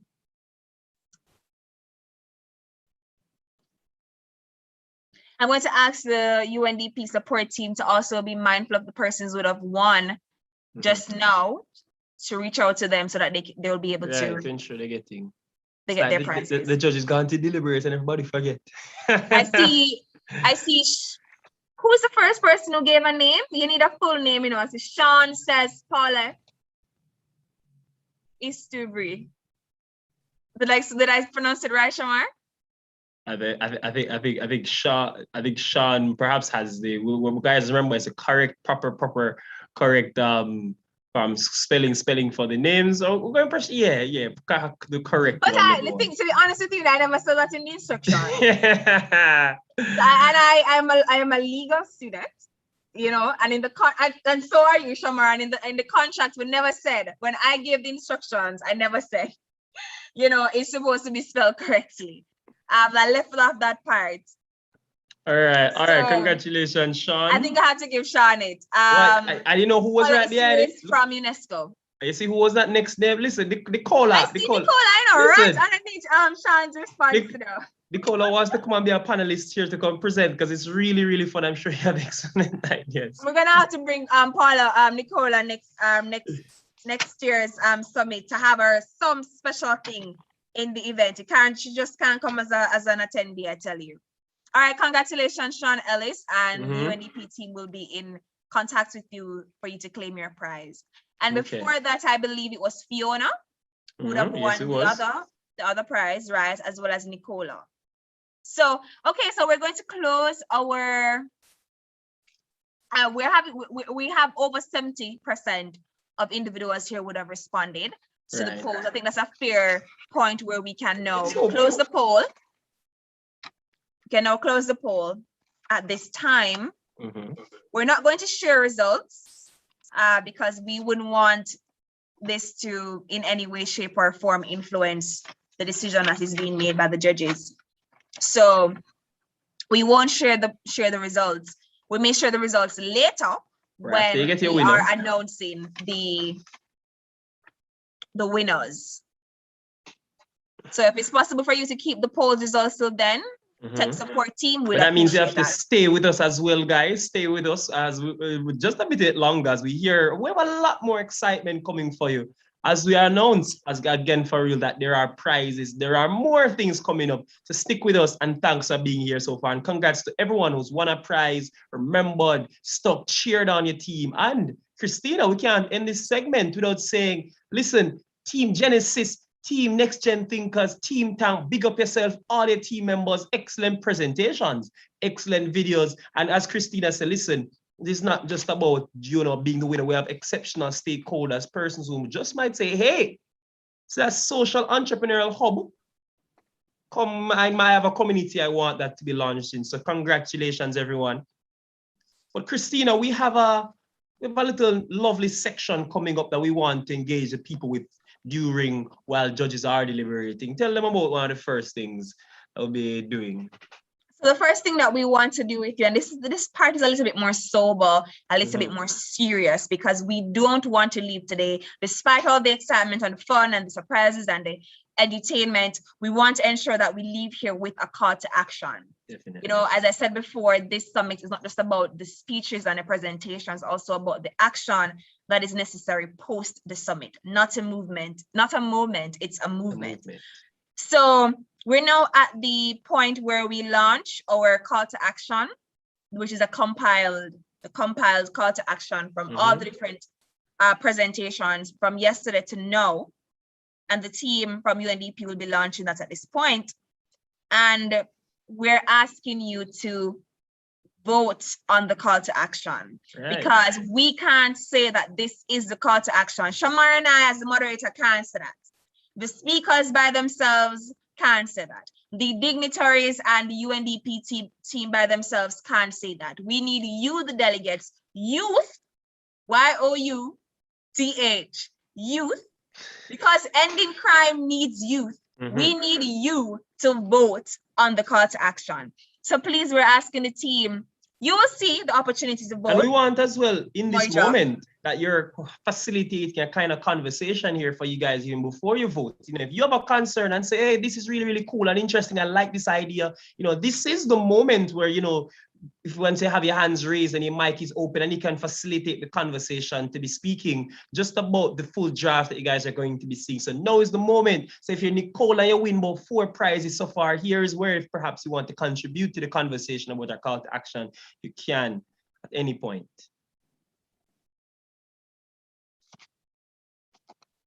Just be taking a moment to look it in, guys. Look it in, reminder as well. The same call to action is on our website, readysetgreatja.com. So you click on the tab that's called Call to Action, and it will always be there for you viewing. All right, so the call to action is going across. So firstly, we're seeing where we need more structured and consistent support. I will not read it verbatim, just to be clear. I will just be highlighting the important parts of it. You can see it on the screen, you can read it for yourself, and once again, you can read it on the Ready Set Great JA website. So structured and consistent support from stakeholders in, well, multi-stakeholders from government to private sector and civil society, looking at human, technical, and financial resources to support community projects that address crime prevention. We need more spaces for youth to meaningfully engage and participate in decision-making that affect them in regards to crime and violence. Also want to highlight and reward youth groups and organizations which are actively engaged in programs that would tackle crime and violence within marginalized, vulnerable, and at-risk populations. Why? Because we want to expose and normalize positive youth-led citizen safety and security interventions. Next, Shamar. Right. This one says we want to strengthen investment by the government and the private sector in advocacy, youth advocacy, so that we're promoting young persons as positive agents of change, not as participants, but as well key partners for this prevention of every single kind of violence. So we have to strengthen cooperation everywhere. We're strengthening for public and private training programs for youth and at-risk areas. We're emphasizing, Christine, on their marketing skills. We want to tell them that, hey, becoming entrepreneurs isn't the last thing we're introducing, but viable options and social skills in every single way. But we're expanding this empowerment idea and re-socialize persons just so they understand that, you know, how you pretend proper behavior and emotional intelligence in moments and ensure we are tackling these in programs aim for youth at risk, youth in groups, and as well, even those convicted for crimes. They are important. We need you. Next. Awesome. Right. So we're seeing where we have to establish a national knowledge sharing and empowerment network on peace, crime prevention, and citizen safety and security for youth organizations, systematize best practices in youth-led community-based crime prevention methods. We want to provide mentorship, crime prevention, micro-grant funding, and other resources necessary to help provide opportunities and resources for youth-led organizations. The network could be an institutional arrangement in place between different ministries, I would say civil sector as well, and also the private sector included. All right. Absolutely incredible. Absolutely incredible. So Shamar, we're seeing here that we want to strengthen, develop, and adapt anti-bullying and safety training programs because we want our parents and teachers to be able to address bullying in schools and communities. We want to also strengthen and promote youth entrepreneurship as a viable career option, not a last resort, and to strengthen youth entrepreneurship education in the school curricula and relevant clubs and societies. Right, we're saying that we want an expansion of this, what we'd like to call an incubator for young entrepreneurs who are interested in their own business. What this does is provide this kind of support, Christina, for these persons to establish and ensure they're having their entry into the markets. All right, next.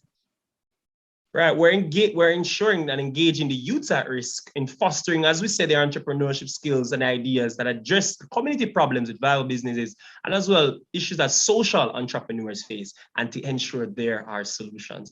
We're going to ensure there's increased access to financing for micro business startups that are led by youth in high-risk communities. We know we're not simply saying start a business, but we're going to provide you with the avenue. We want the government and private sector investments to continue in youth advocacy, because this promotes the role of young people, not as participants, Christina, not as participants, Nicola, but positive agents of change and key partners. All right, next. All right, and that's it. So at this time, we love it so much. We're opening up the floor. We're opening up the floor for persons to, you can either put it in the chat or you can raise your hand and we will allow your mics to be unmuted, and you can give us your comments on the different sections of the call to action, or you can also, if there's something that you feel is missing, you can also make it known here, because this summit is not oh, you just came and attended and that's it. Your voice also matters as well. So if there's something you want to comment on or you want to add, think something needs to be added, please. Junior hand is raised. Someone have his mic unmuted.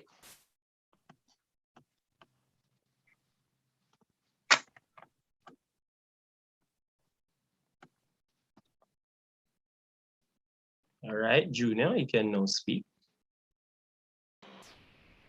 Hi, good evening. Are you hearing me? Yes. We're hearing you. Yes. So in regards to the point that was brought up about incorporating entrepreneurship into the curriculum, ensure that students are well equipped and have the mindset to manage a business, I believe it's a good point that was raised, and it's something that it's real and something that we need to enforce more within our school system as opposed to traditional way of life that we're accustomed to. And I believe that's a good initiative, and I see it going a far way. Okay, really so Christina, he's really in favor of that idea in ensuring the entrepreneurship idea. Christina, very crucial. I see two more persons are coming with their hands up. I'm going to go to Sean Ellis first. So Sean, anytime you're ready to come on, give your comment. Productive evening, one and all. Our protocol observed.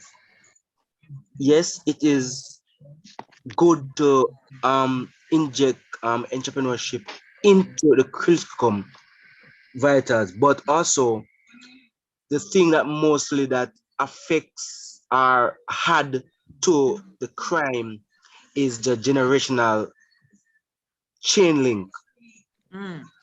It's like, for instance, my daddy do this here, and if we not follow this, we're not gonna reach nowhere. So we need to also start from the root to eliminate and eradicate the generational gap and to rebuild it and restructure it and give them a better and a different mindset going forward. All right, excellent contribution. Christina, you raised an interesting point there. Oh, he's not finished. Continue. If I did cling to the generational mindset, I would not be where I am today. Okay. I am a testimony of the largest youth organization within Jamaica. My determination to make and to build a better Jamaica for youth come after me. I have made my initiative to go places and to make it be known that we are young, we are strong, and we can do all things as a team, because united we stand and divided we fall. Thank you very much. All right. Thank you. So Christina, you raised an interesting point there, you know, that it's like at the end of the day, that's really important that we address this generational idea which is perhaps at the root of things. So that's really, really crucial. I'm going to take Kenika's point though. Kenika, anytime you're ready to, we can allow it to speak now.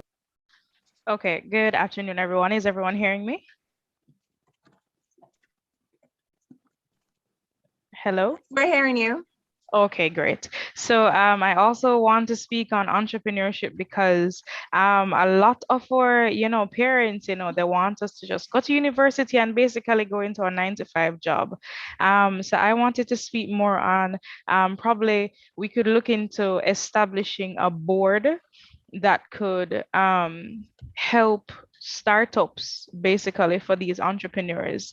So I'm not sure if something is there already, but seeing that, lots of young people, we are creative, we are very innovative, and we also do need accountability. So we have a lot of ideas, right? But can we really manage the ins and outs of what a business really looks like? So I think in pushing us forward where that is concerned, we definitely need an organization or a board, that can, probably help to guide a cohort, probably will have some in all parishes, as well as, a funding arm that could help to start up some of these businesses, once our young entrepreneurs or our youths, present their pitch based on their business idea.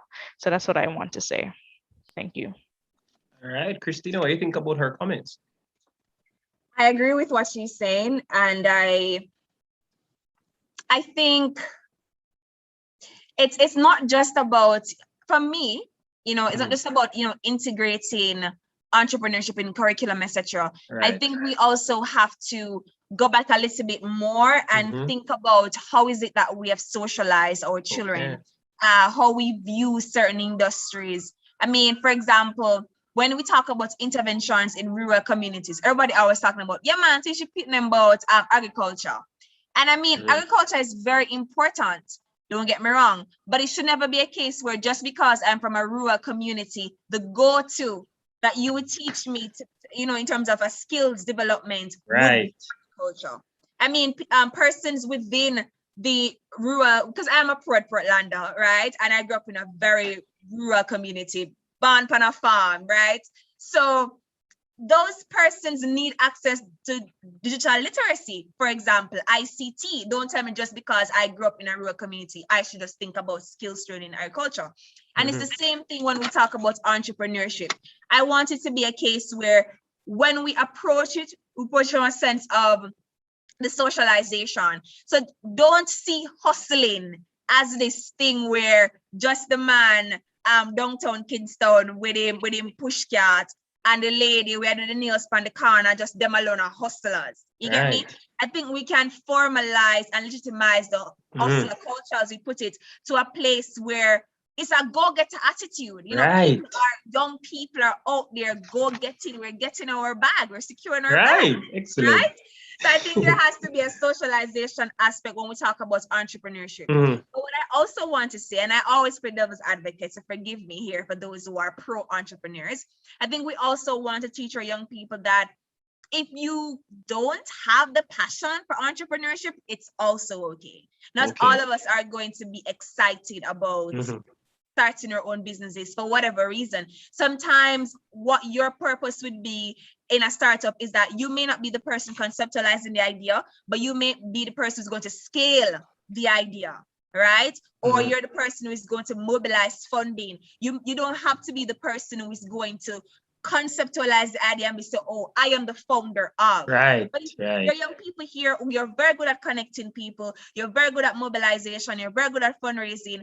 Entrepreneurship doesn't only have to mean you have to come up with the idea. You can work with other people who are starting small businesses, right, Nandi? And support them to make their things become bigger and better. Because we want to talk about, community and collaboration. And that's also important. And that's why it's really, I agree, it's important therefore that we introduce at an early stage for a person who is really, really viable and they learn all these things from the start, particularly where you said don't go into if it's not your passion just because I'm from this. And I'd love, as we waiting for more questions and ideas, if even any of the, for example, any other persons from the teams would have idealized this, especially as you mentioned, the fact that the formalization, that's really, really important. And so we have another hand there, this idea of the fact that, hey, there's also a hustler culture, but hey, formalize that attitude that says, hey, I am getting this back. Here's my idea, like you said. But I'm gonna take Ashani's hand. I'm not sure. Right. I'm gonna allow him to speak right now to give his ideas on our call to action. Ashani, whenever you're ready to speak. All right, are you guys hearing me? Yes. All right, good. All right, so my contribution as it relates to the call to action, I think it really, it's around the whole idea of crime and violence in terms of how do we actually change in the narrative from in terms of course, in Jamaica, we live in a culture, we say we have a culture of violence here in Jamaica. And so how do we change that narrative into more of going towards more of a culture of peace and non-violence here in Jamaica? So we need to start look at what are some of those root causes and how we can address those root causes. I've heard the presentations and they were very good. And I must commend all those persons who have been really doing a lot of initiatives. And I think that's where we need to start. We have persons here in Jamaica who are working on those initiatives. And so I'm very motivated and encouraged to see all that is happening.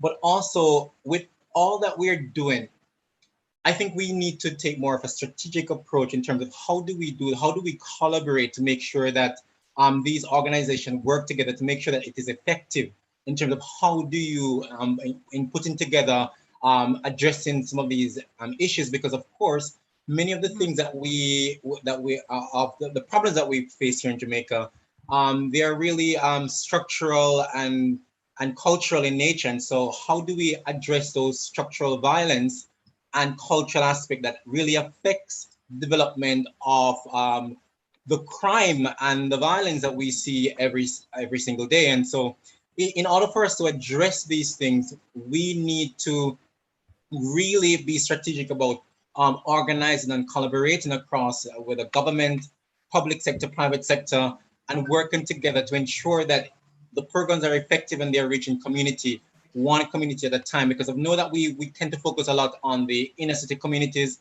but I think it also we need to have a more holistic approach in terms of more comprehensive approach in terms of, because violence are not only in inner city communities right. Or in all. We have, as you can see, all over Jamaica. It seems like all Jamaica now is in the city communities. So we need to really have a more holistic and comprehensive approach for all of Jamaica. So it's a whole Jamaica approach. So we can't just say, okay, we're gonna just focus on this community, but we want to focus on teaching every single person about how to deal with conflict.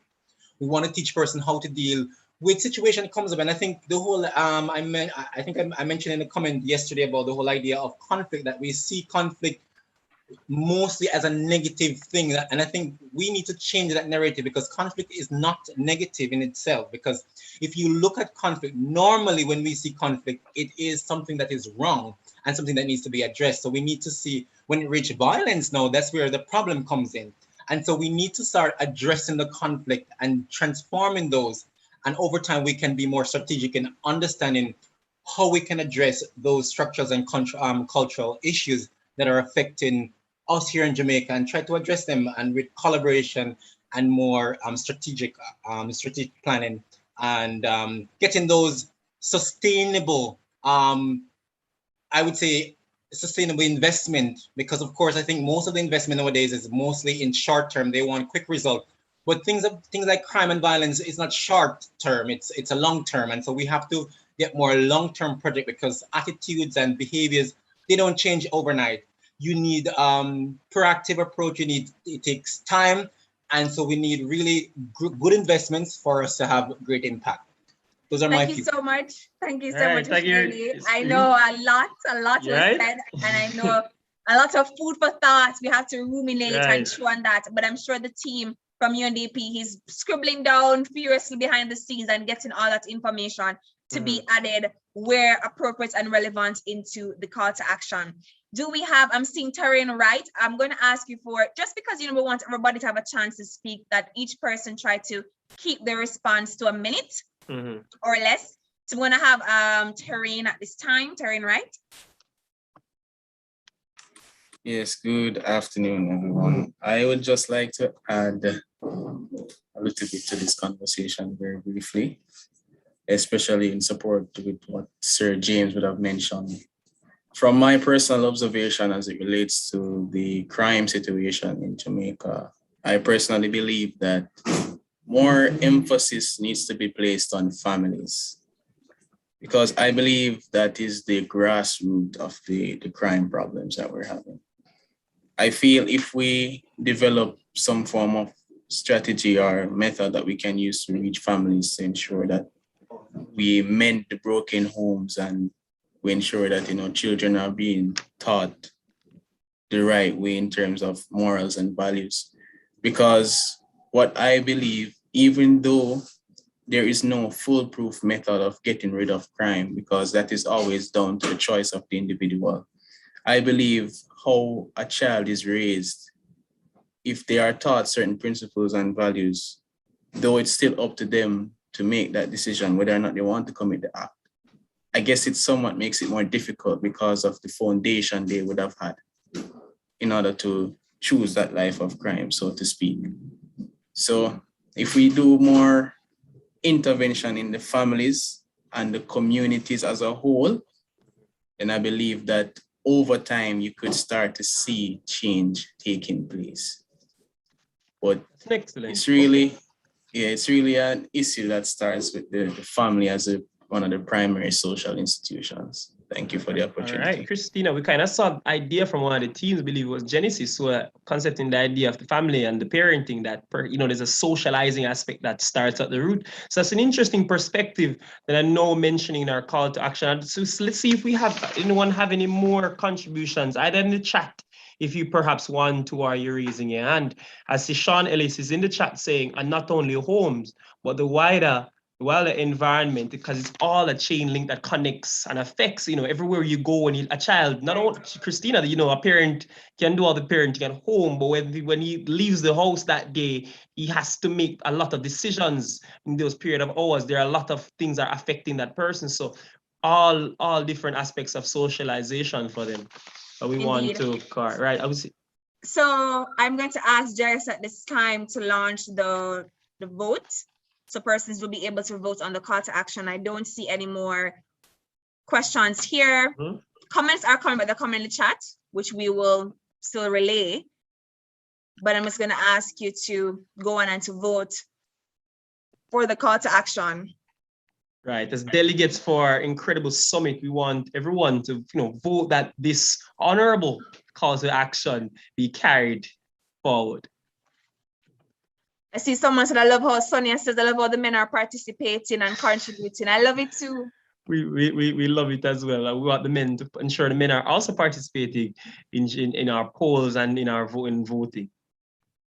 So I'm seeing someone saying here that I think digital divide needs to be addressed as well as it's a breeding ground for inequality and more crime. And I definitely agree. When we think about the fact that there is now a knowledge gap in our students across Jamaica because of, I would say, the inequity in terms of accessing online learning for some of our students. So you're finding that students are falling behind, and some are taking leave of absences, or they're just not going to school at all. If they're going in, they're disengaged. And what happens over time is that where the numeracy literacy rates are supposed to be, and where students would have been if they were in the classroom in terms of the knowledge level, it has been severely compromised. So more students out of school, it means that less likely for them to get a job when it's time for them to seek gainful employment. And if you don't have gainful employment, it's one of the primary reasons why persons turn to, I would say, alternative means of employment. And those alternative means of employment may very well be criminal activities. So the person who made that comment in the chat, very, very good point. So I'm seeing where persons are voting on the call to action. Right. I'm encouraging more persons to vote, please, because we want to have at least 60% of you here voting. Remember, the panelists cannot vote, only delegates, that's you. And ending crime needs youth. So please vote on the call to action so we're able to say that this was achieved from the summit. These ideas will then now go into a more long-term plan for interventions in regards to crime and violence.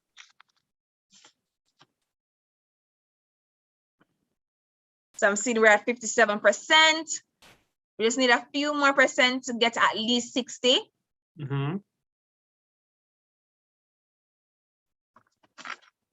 So we give us another 2 minutes.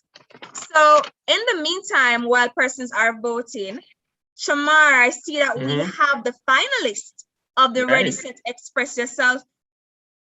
Right, another really good initiative that we're pronouncing ahead of the summit is Already Express Yourself.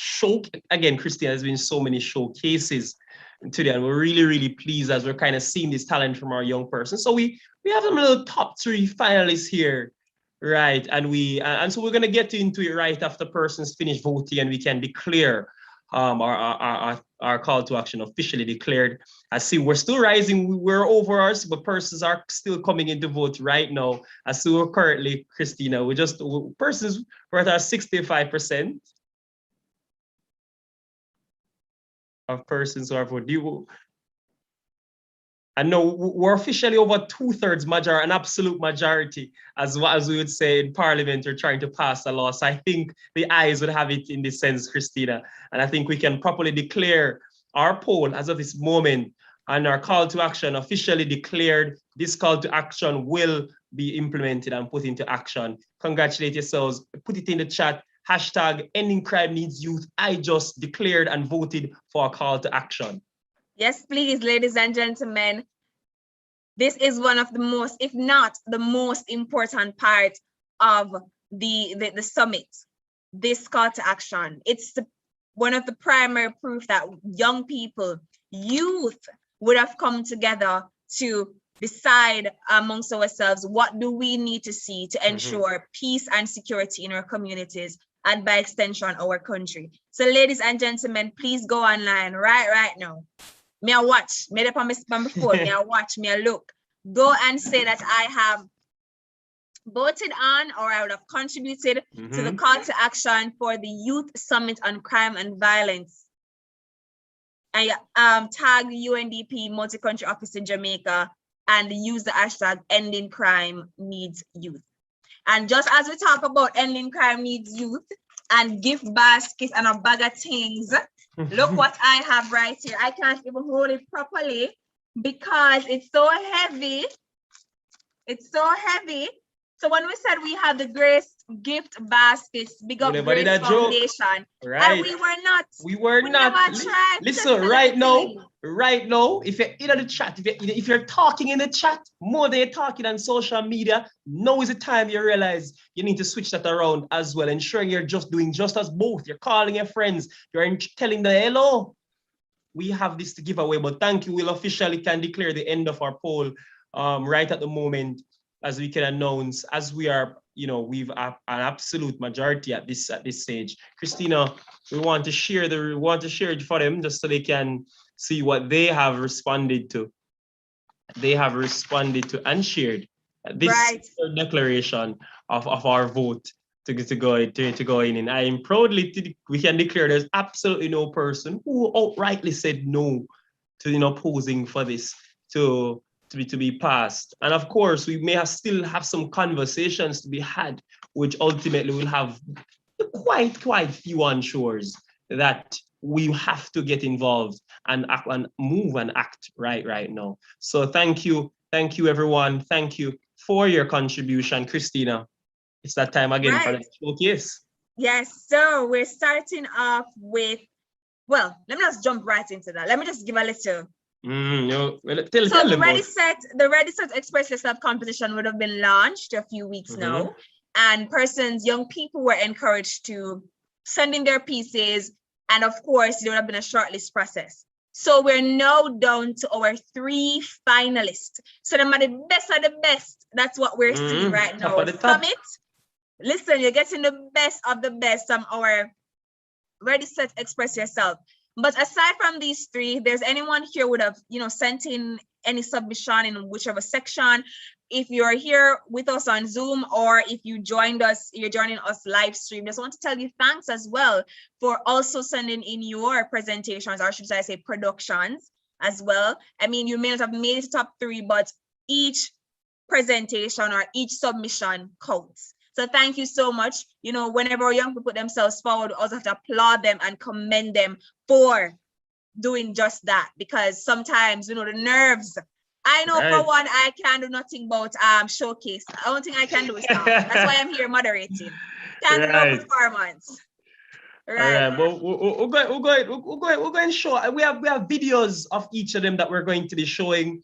So we're going to be announce one of the first persons, and we'll invite the technical team just to bring up these videos as we announce the names. The first one is Navet Barham.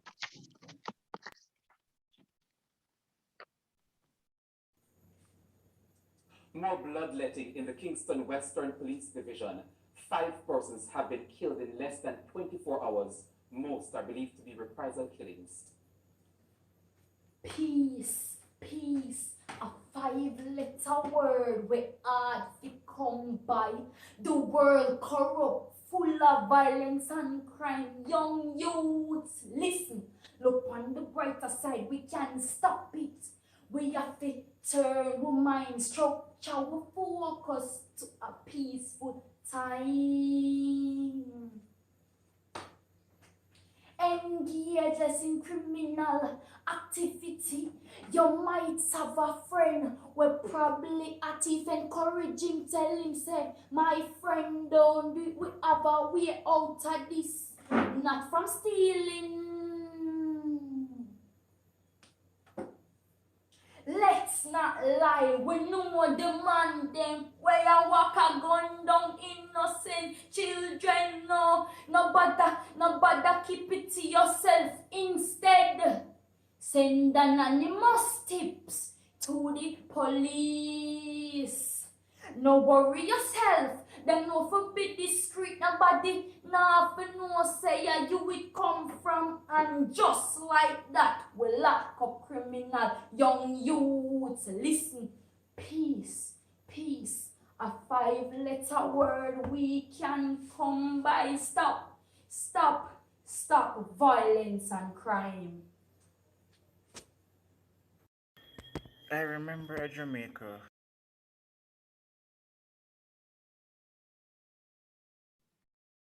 All right, that was our first person going up there, Navet Barham. Just remember, these are the top 3 that would have sent in. We don't tell you what order yet, we don't tell you what order they were or anything yet, but that was the first person. We're going to show you the next one, which is Davin Stewart. So we're going to be playing Davin's video up next.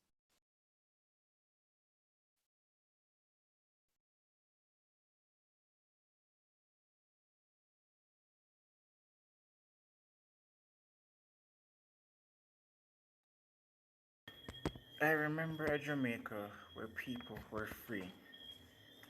I can barely believe the things I now see. Now even the girls have grills on the door. Is this still Jamaica land we love anymore?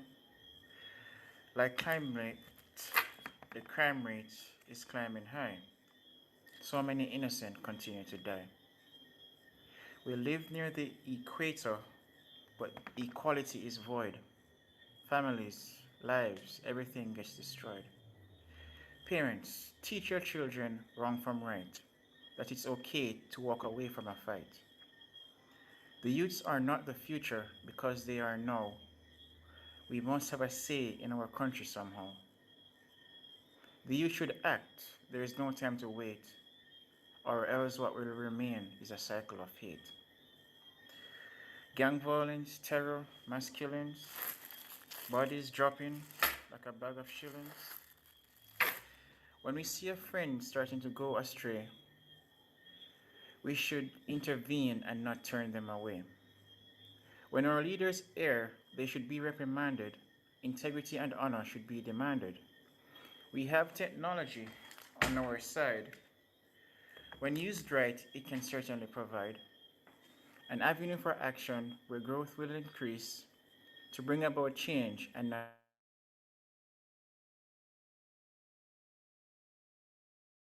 Wow, creative, creative, creative. Person's loving it so The far. biggest producer of change is education, which will help the world and further build the nation. All I am saying is to have a heart. The person in the mirror is where we should start. Okay, lovely, lovely, lovely, lovely one. Person's loving that one, full of creativity. And then final person is Tanea Briscoe. And you'll be seeing her video next.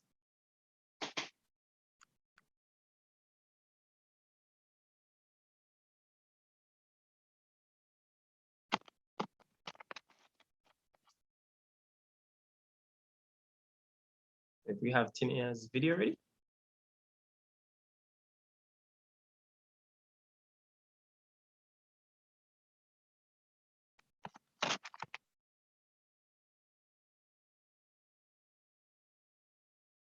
Or just while that comes up, Christina, while they're taking, what do you think of these tour things so far? We're seeing in the chat persons are saying, you know, wow, wow, wow. If it's from whether it's a dub piece to a poem and the expression we're seeing, definitely remember we told them, you know, these are the best of the best.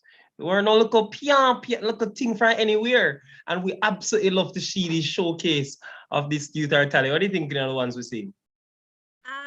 Of course, Jamaican talent, of course. I mean, talent in our blood, of course.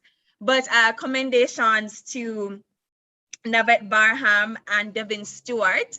As I said before, it's not in any particular order. We have not yet announced the winner as yet. So they're both persons, and when Tanea joins us with her video, Tanea Briscoe, none of them know if they're winning yet or whatever the results are, but all three are winners, and all three have really done well in terms of showcasing the message about needing safer communities, but through, I would say, creative means. I think Tanea's video is now ready.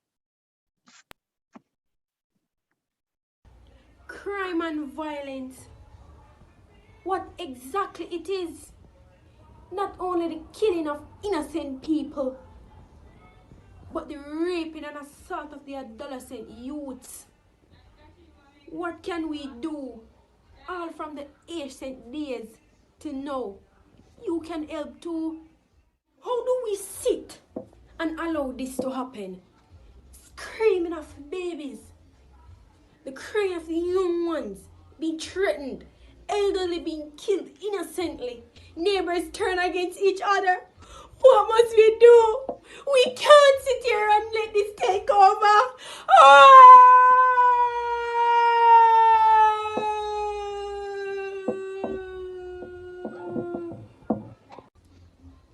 No one to blame but ourselves. We are all born in sin. And you choose to carry on like this? Politicians, Mr. Governor General, Prime Minister, help us solve this now. Put eye watch, pray for one another, talk to people and make them stop the conflict right now. You said this, him said that. Where's the peace? When this I gonna stop? You said this, him said that. Where's the peace? When this I gonna stop? It not gonna end. Not right now. But if I even for lower the crime rates. Them at the dirty gunman them killing its innocent youth. What you did know about? Speak up and speak. Speak the truth. Cause it what it will. You eyes the wrong he does the wrong thing still. By then helping your neighbors and helping your country to put away the violent person and throw them in prison and take away their glory. Crime and violence. What can we do? All from the ancient days till now. you can help too. Peace! Peace! Peace! For everybody. Peace! Peace! Peace! Ja, we need peace.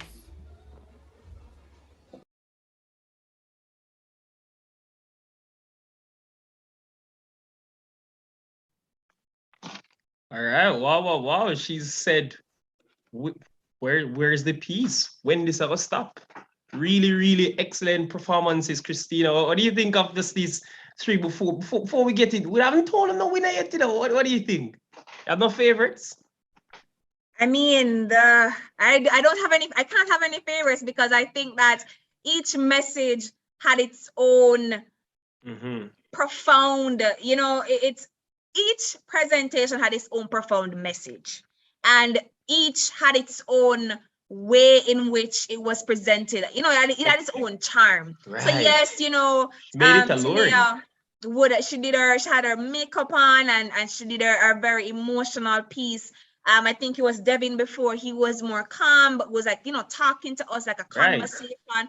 I feel like I wanted to respond and answer what he was saying. And then the one before would have been Navette. She was more of a dramatic piece, you know, she was performing somewhat, and that was more like, you know, sit back and watch and enjoy. So each of them had their own profound message and equally entertaining in their own way. So incredible work to Navette Barham, Devin Stewart, and Tinea Briscoe. So we now have the results actually for the winners of the Ready Set Express Yourself showcase. Right, just a showcase. Start off. So let's tell them that the winner is not, remember we've been telling them so far they've been getting prize and everything, but for this, the winner, Christina, is actually getting 50,000 Jamaican dollars in cash, actually. You know, but the runners-up are also getting something as well. You know, to tell them what the runners-ups are getting. The runner-ups are they're getting call credit, and of course, call credit doesn't mean $100. It's going to be quite expensive. Quite the figure. Quite expensive, and they'll also be receiving some memorabilia as well for the runner-ups. All right. Before we even, let's get into the chat. Who do the persons think? What was their favorite? Who do the persons think are the winners? Who would be your winner? Have you seen yours, Christina? You know, we can't have favorites, but you aren't exempt from that. We will want to be seeing it and for persons to be. But Christina, it's been really, really such an excellent showcase, and I've really love it. I love how Christina, I really love how Navette is really in the chat herself, Christina, saying, listen, I am #1, and I absolutely love. I love that. Absolutely. Okay, we love it. All right, we're gonna announce third place. Christina, tell them about third place. So in third place we have. Are we beating anything? Anything beating? I guess not. In third place, we have Tinea Briscoe. All right, so congrats. Again, no one's a loser. Every single person's a winner today. And in the truest spirit, we want to thank all the persons for coming up, for all the persons for coming. Congratulations, Tinea, for your excellent contributions. Really passionate. I want persons to remember that, you know, these are persons that are, listen, we told you they were the top. You know, these three are already over several entries, several, and so we're pleased to even have them here. Congratulations, we're glad we could feature you today. Second place, we have Navette Barham. All right, we have that being said, the first place is up to Devin Stewart. All right. First place automatically goes to Devin Stewart. And just to remind you, Devin will walk away $50,000. Is that Devin in the chat? I've seen a Devin saying, wow. He's like, he can't believe it. Yeah. Devin, I want you to make sure you're on social media, tweet. Listen, Devin, there's more prizes to be won. If I am Navette or Tinea right now, I'm going on Twitter as I said on my platform, tweeting. I just got memorabilia from UNDP, you know, and on top I just got my whatever amount of credits you're going to be getting, and your $50,000 for the And on winner. top I of mean, that, come on. right, on top of that, he could also be ensuring that he's getting his, his bigger basket and his excellent prize. So we have Davin here for the winner. Congratulations again, Davin. Congrats to all of our participants. Thank you for sharing your talents. Thank you for our chat is so pleased. And thank you again. I'm seeing Davin. His face is showing. You want to wave at us in the gallery, Davin? Hi, everybody. Could you pin Thanks him, so much, please? man. Technical support team, let's give him a 5-second pin there, please. A person can see him. Hi, everybody. I mean, All right, that's Davin. I have a confession. Believe it or not, I'm pretty sure I was the last person to submit the video because I was having, should I do it? Should I not do it? And then I took a chance because I finished the video around 11 o'clock and I submitted it. And the deadline was 11:59. Oh my, wow. Wow. And that is why young people should always take a chance. Take a chance on yourself, Christina. Bet on yourself. Yourself is no investment made on yourself is ever a waste. Congratulations, Davin. And I hope persons use that same thing as confidence, as motivation to say, hey, it's 5:14 p.m. The summit is not over, but it's still my chance to win the Christina Show Me Basket again. Show Me Basket again from Grace. It's never too late. Listen, if you now have Twitter on your phone, but don't download it right now. But I go type it, hashtag big up Davin. I want to make it start trend. Me have the most fun it. Big up Davin. Big up Tinea. Congrats again, everyone. And big up Congrats Navet. again. We just want to add as well that our second and third place will be receiving gift cards for Amazon. Yes, Amazon, where you can get almost anything you can think of, you can buy it on Amazon. So this second place will be getting a USD $100 gift card for Amazon, and the third place will receive a $50 Amazon USD gift card. I remember now, we said $50, $100, remember it's USD. And if you know how much the US is at right now, it's a nice little piece of cash that they're getting to be able to purchase whatever they want from Amazon. So those are additional prizes, plus with the credit card, plus with the memorabilia. That's what they're getting. So congratulations once more to our 3 finalists for the Ready, Set, Express Yourself Showcase competition. All right. So at this time, we should be ready with the scores and the winner as well for the development challenge. Let's see, our person's excited. So I was gonna ask you once more in the chat to just tell me who you think has won the development challenge. I mean, I know we asked already, but things that may have changed between the time where we asked us and know you probably thought about it a little bit more and be like, well, I like this team, but this team may have edged them out just a little bit, maybe just by 5%. So I'm just asking you, what team do you think took it? I'm seeing Team Tank, I'm seeing Next Gen. Right, it's full of Team Tank, Team Next Gen. Or Mr. Genesis is up there. So persons are really excited for their winners, Christina. And I hope we have the persons from our teams here who are ready to, be here for the winners. The persons are saying, yo, Christina Kirk say, yo, with our Next Gen, our Tank, him good, like he's pushing for both. And we absolutely love to see that. So as long as we see if our results are ready at the moment.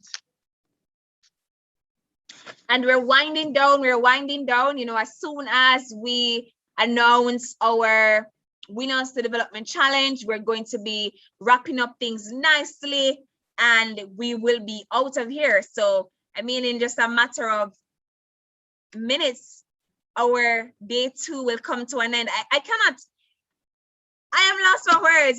When I was asked to host this event, and I was saying to myself, all right, a 2-day event, I felt like this would take forever. I prepared myself to be ready for an extensive event. But here I am at the minutes before day 2, and I'm just in awe of the incredible work of these young people to rub shoulders with these incredible, motivated, inspired, empowered trailblazers. Shamar. Innovators, creators, Christina, it's creators incredible. of solutions for problems that affect them. So it has been an incredible experience. I feel like I want this package though. I feel like let me show it again. I think I'm gonna take this package because I need to be seeing people tweeting out there, ending crime. Yeah, we're gonna be checking right afterwards. So ensuring that you are getting it. So Esther is really satisfied, really satisfied. Christina. So just as we're here, I don't know if it seems our judges aren't actually ready yet. It must be really interesting and intense session there to be deciding. I guess as well as we can imagine, it was really an intense and interesting set of teams who came with their solutions just at the moment. Do we have what are just some of the things if you were a judge, you'd be saying, what kind of thing? Because reminder for our innovation challenge, we love the ideas that are presented. What are things we'd have been looking for in terms of you love the fact that we have creative ideas to the social issues, an investment into the young persons. What are your just thoughts just on what do you think the judges are, commenting and deliberating at the moment?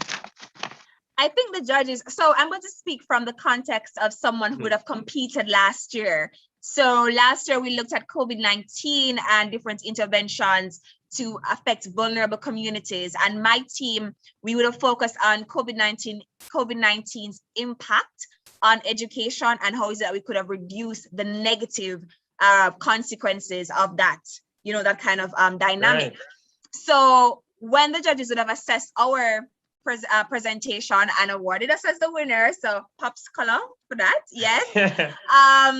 One thing they would have said is that they wanted to see from not just our team, but from all the team, the ability to scale. So, you have this idea and it's mostly theoretical. You created this idea, you have the problem, you have this idea. It's mostly on paper or PowerPoint, but how can you really translate that into a real solution? If we came to you now and says, if UNDP came right now with his partners and said, we're going to give you 1.5 million, just are you ready with your idea, right? As we gave the other 10 in the AVA project, could you roll this out? Of course, given the incubator and given the support that we provide, could you roll this out? I think they would want to see that ability to translate theory into practice, and the practice is also practical. You get that?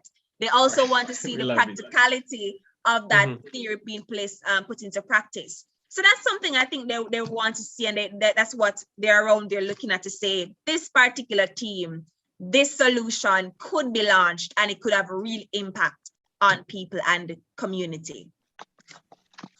Shamar, you are in charge of a speaking, I would say empowerment through speaking organization, or who's that word you'd use, organization, or would we say program? I mean, you'd have heard the different persons present here. What would you be looking for as a judge? Right. So if I was a judge, I really think, just as you said, it's really interesting that we've seen this myriad of ideas. What we want is not, this is not a competition as if we assess a speaker. It's not a competition of speeches and a competition of a presentation, right? We want to as well dive a little bit deeper to see the kind of what you're presenting to us in every second of that 5 minutes and how you're utilizing it. You're telling us, hey, this is my idea. We're structuring it like this. This is what we're going to bring in phase one, perhaps the second phase. This is the implementation idea. And ultimately, the impact that I want to garner from it is this. The reach I have is this. So just giving us as much information as possible, Christina, because even when you're presenting, no matter where, you want to be clear to your audience. You want to be clear to your judges. You want to be clear from the chat. We shouldn't leave your presentation wondering, asking questions like, okay, but who is it geared to? Who is your audience? What's the extensive length of this program? And so I'm really pleased that some of the entries that we've gotten today, and I think the judges will have an excellent time. But Christina, I'm just getting a little word in my ear, Christina, that we are in with our results, Christina. I'm just getting a little word that we're in. And so really in this moment, as persons, as we're gonna, I think we should be inviting, if it's not the regional, the resident representative, Ms. Denise Antonio, to be declaring the winner, or any other representative from the judging panel who should be introducing this. We can invite them now in the meanwhile as they come and they set up and they present it.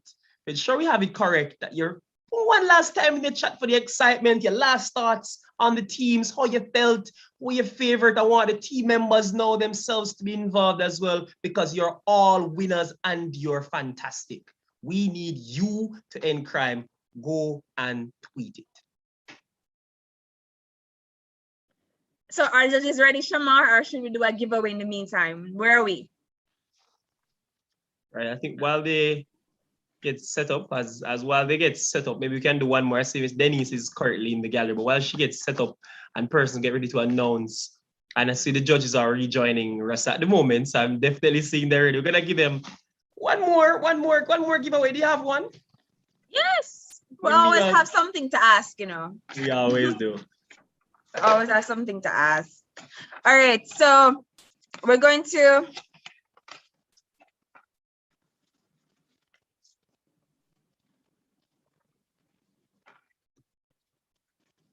oh, sorry, right. So Kristen never sound like it got hard.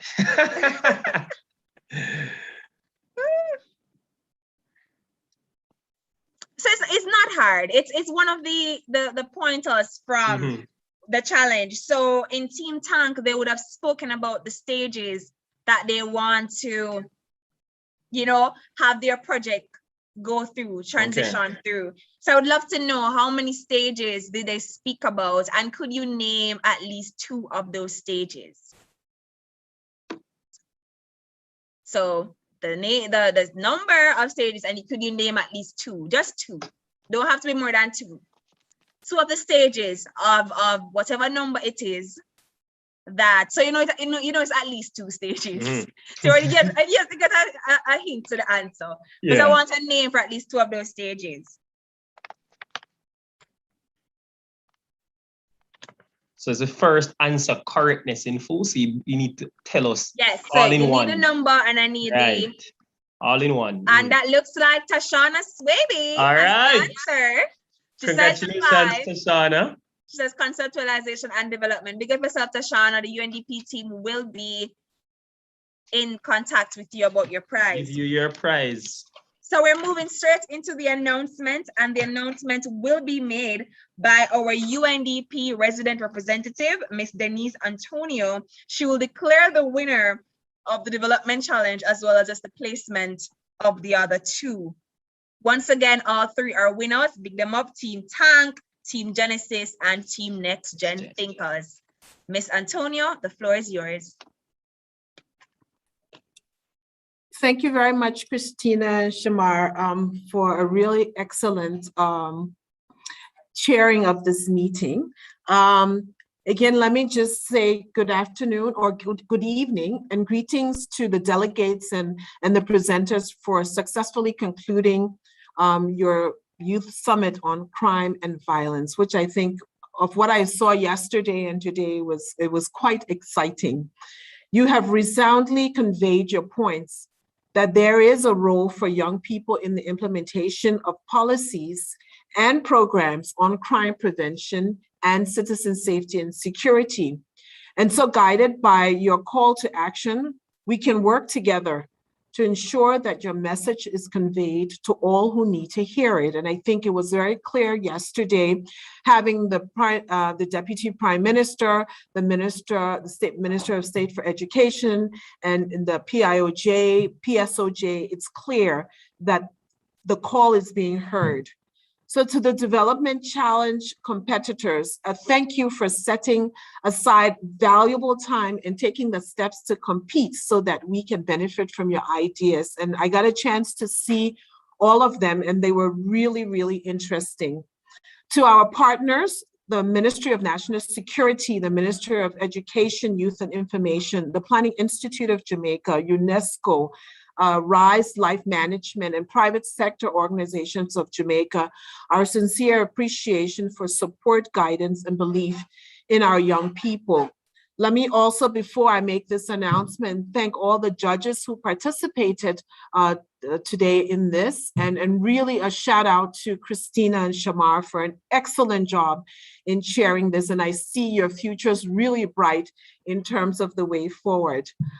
Before I announce the winners, let me also say that all of you were winners in your own right. And in our view, for bringing your intellectual talents to this process. So without further ado, I know you've been waiting on pins and needles. Let me announce the winners. So the third place winner is Genesis. If we can give a hand clap to Genesis.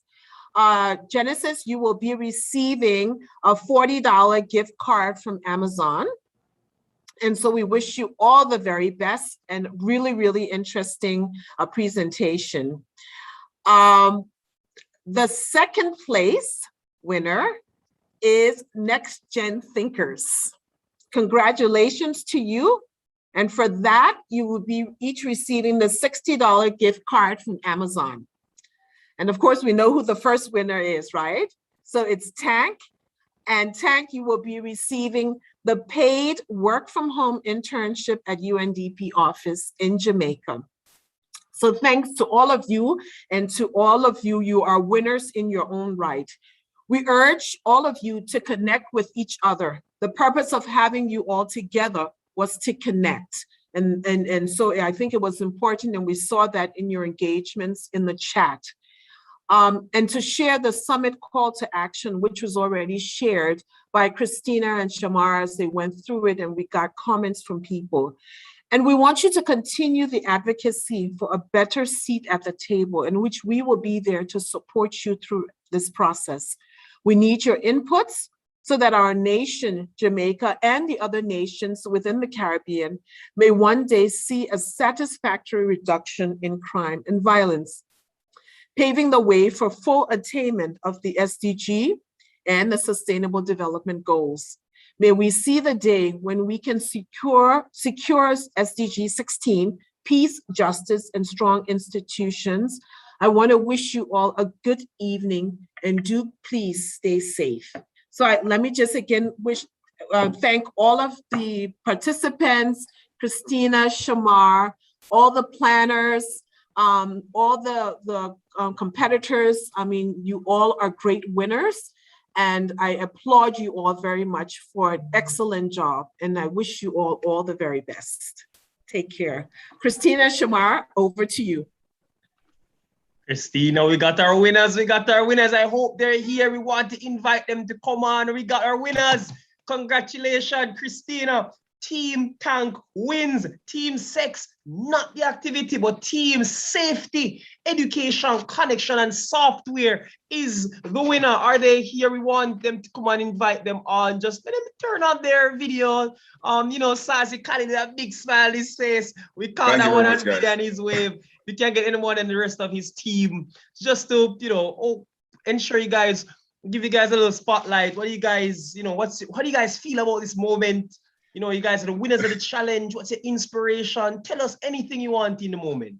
Yeah, definitely. I was telling the guys after the presentation that I watched a video 2 days ago where this man was saying the harder he works, the luckier he got. So I was just telling them that we had a lot of... Yes, Tasha. So I was just telling them that we had a lot of nights where personally I didn't want to join the meeting, and they didn't want to join, and then to wake up again early in the morning to run through the presentation to ensure we're on time and all of that. So I just want to share with everyone that the harder you work, the luckier you get. So just put in the work. And I'm not sure if Tasha and Nandi want to say anything else. Yeah. Thank you, Khalil. Thank you, NDP. Thank you, Team Tank. I am so happy. I mentioned in the chat that I'm all the way in the Bahamas. And I'm really happy to be a part of this initiative. Crime happens everywhere, and it's affecting all of us in the region, and to collaborate with Caribbean brothers and sisters to mitigate these negative effects that we're facing in society was the opportunity of a lifetime. I think that we collectively can agree that even if we had not won, it would still be an excellent opportunity to showcase our talents, to network, to be a part of the change that we want to see. And so, like I said earlier, the power of technology is real. It's obviously been able to facilitate my involvement as far away as I am in the Bahamas to be a part of this competition. So shout out Team Tank. Thank you, UNDP. And I'm looking forward because we're just getting started. Yes, I couldn't have said it any better, Nandi. I love it. You see the team dynamic right there. You can see the team dynamic and the personality. You see how it was? It was a so turn on the camera. I threw off my wig. I'm sweating. I'm jumping. Oh my God.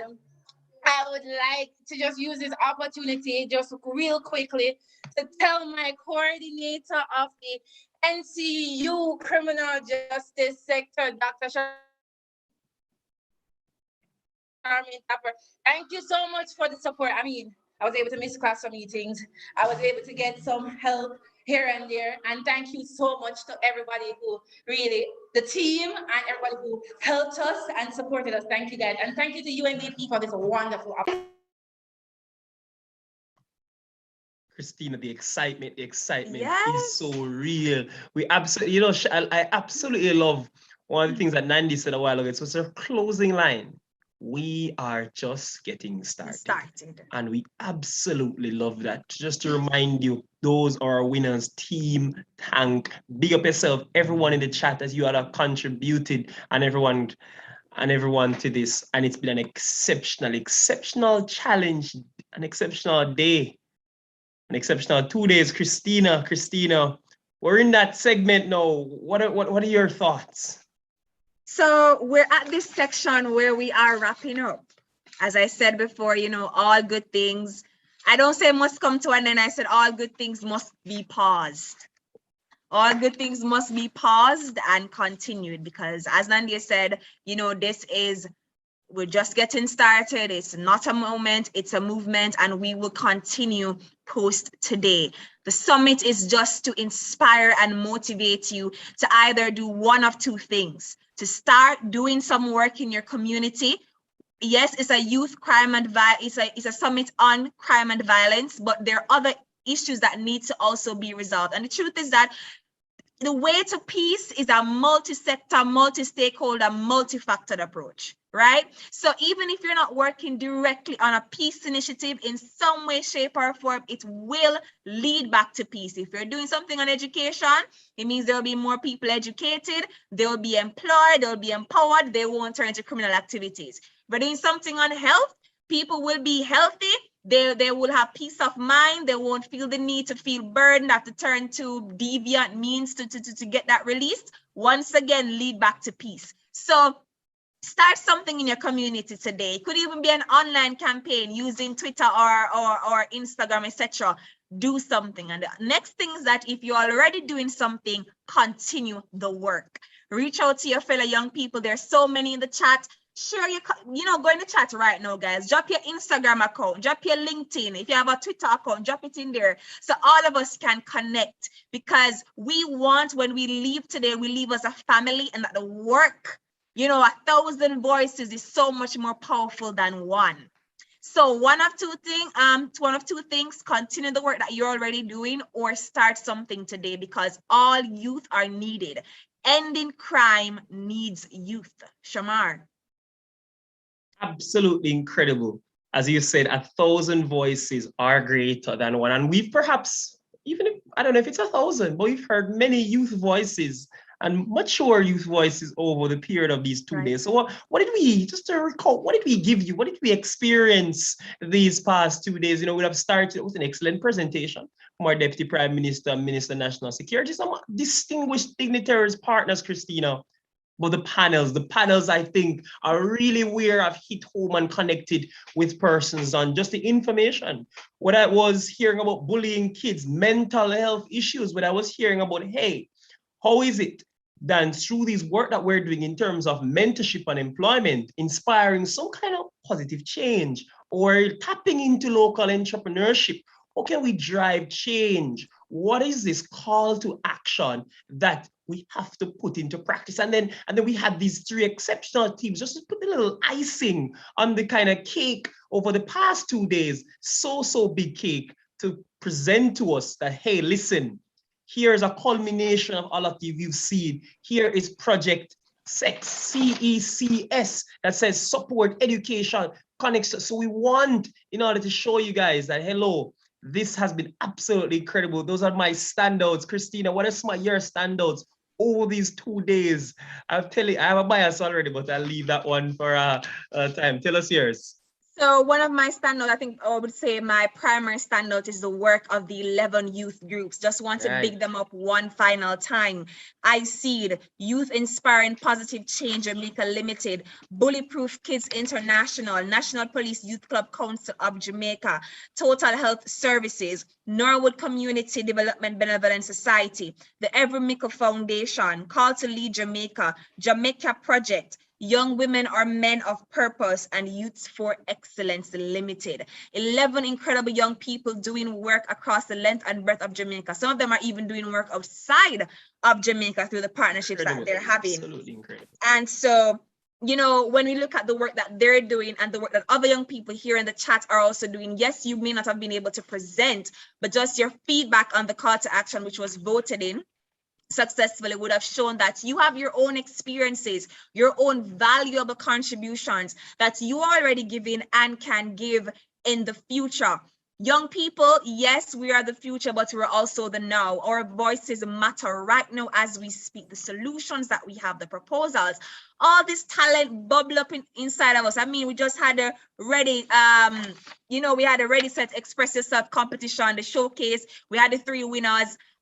We saw how incredible they were in showcasing their talent. Davin spoke about him applying at the last minute. Young people, let this be a testimony to you. Take a chance on yourself to do something that will impact others positively, please.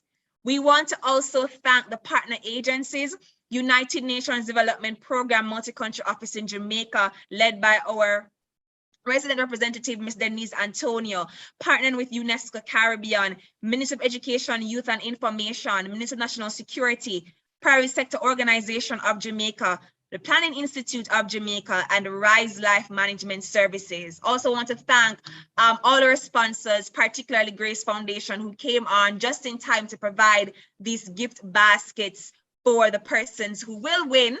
That will be declared at some point, who would have tweeted the most. Ending Crime Needs Youth and other prizes that we will be given. What about you, Shamar? Any highlights on the call to action? I want to emphasize one thing from the call to action that I really love is not just the idea of, hey, let's put entrepreneurship in business, but just the idea of, hey, let's also make youth not participants to these programs. You know, through the period of these 2 days, I heard an interesting concept from you and as well from presenters, say, like nothing for youth be without youth. And so let us also have them as key partners to keep them involved. I think that's so very much important, elevating the conversation from just bringing youth to a table, but just perhaps being contributed and involved in the actual decisions and implementation. I think that's really excellent. And that's really one that's sticking in my head almost as much or perhaps equally as I appreciate them both as excellent performances that we had over the period of 2 days. I have to mention all of them, you know, Adil stuck with me today. What the other mentions, exceptional, beautiful music. We had our poetry from yesterday, the Vox Pops, Christina, the Vox Pop, the Vox Pops, and of course, our exceptional attendees who would have been here today, who are tweeting away. I've checked, Nicola, I've seen your tweet. Big up yourself on all your prizes. Congratulations to all our winners here today. And it's been an really exciting 2 days and a pleasure to have you. Ladies and gentlemen, it was my absolute pleasure to be here with you for the past 2 days for our Youth Summit on Crime and Violence. My name is Christina Williams. I charge you right now to leave this session motivated, fired up to do good work in your community and your country. As I would say, country girl from Portland, walk good, keep safe, mask up, sanitize, do all you can, all the good that you can do in your neighborhood. Thank you.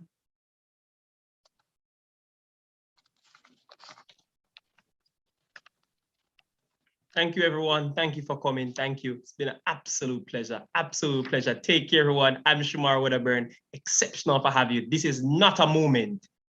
It is a movement. Ending crime needs youth. Excellent. Enjoy yourselves. Take care.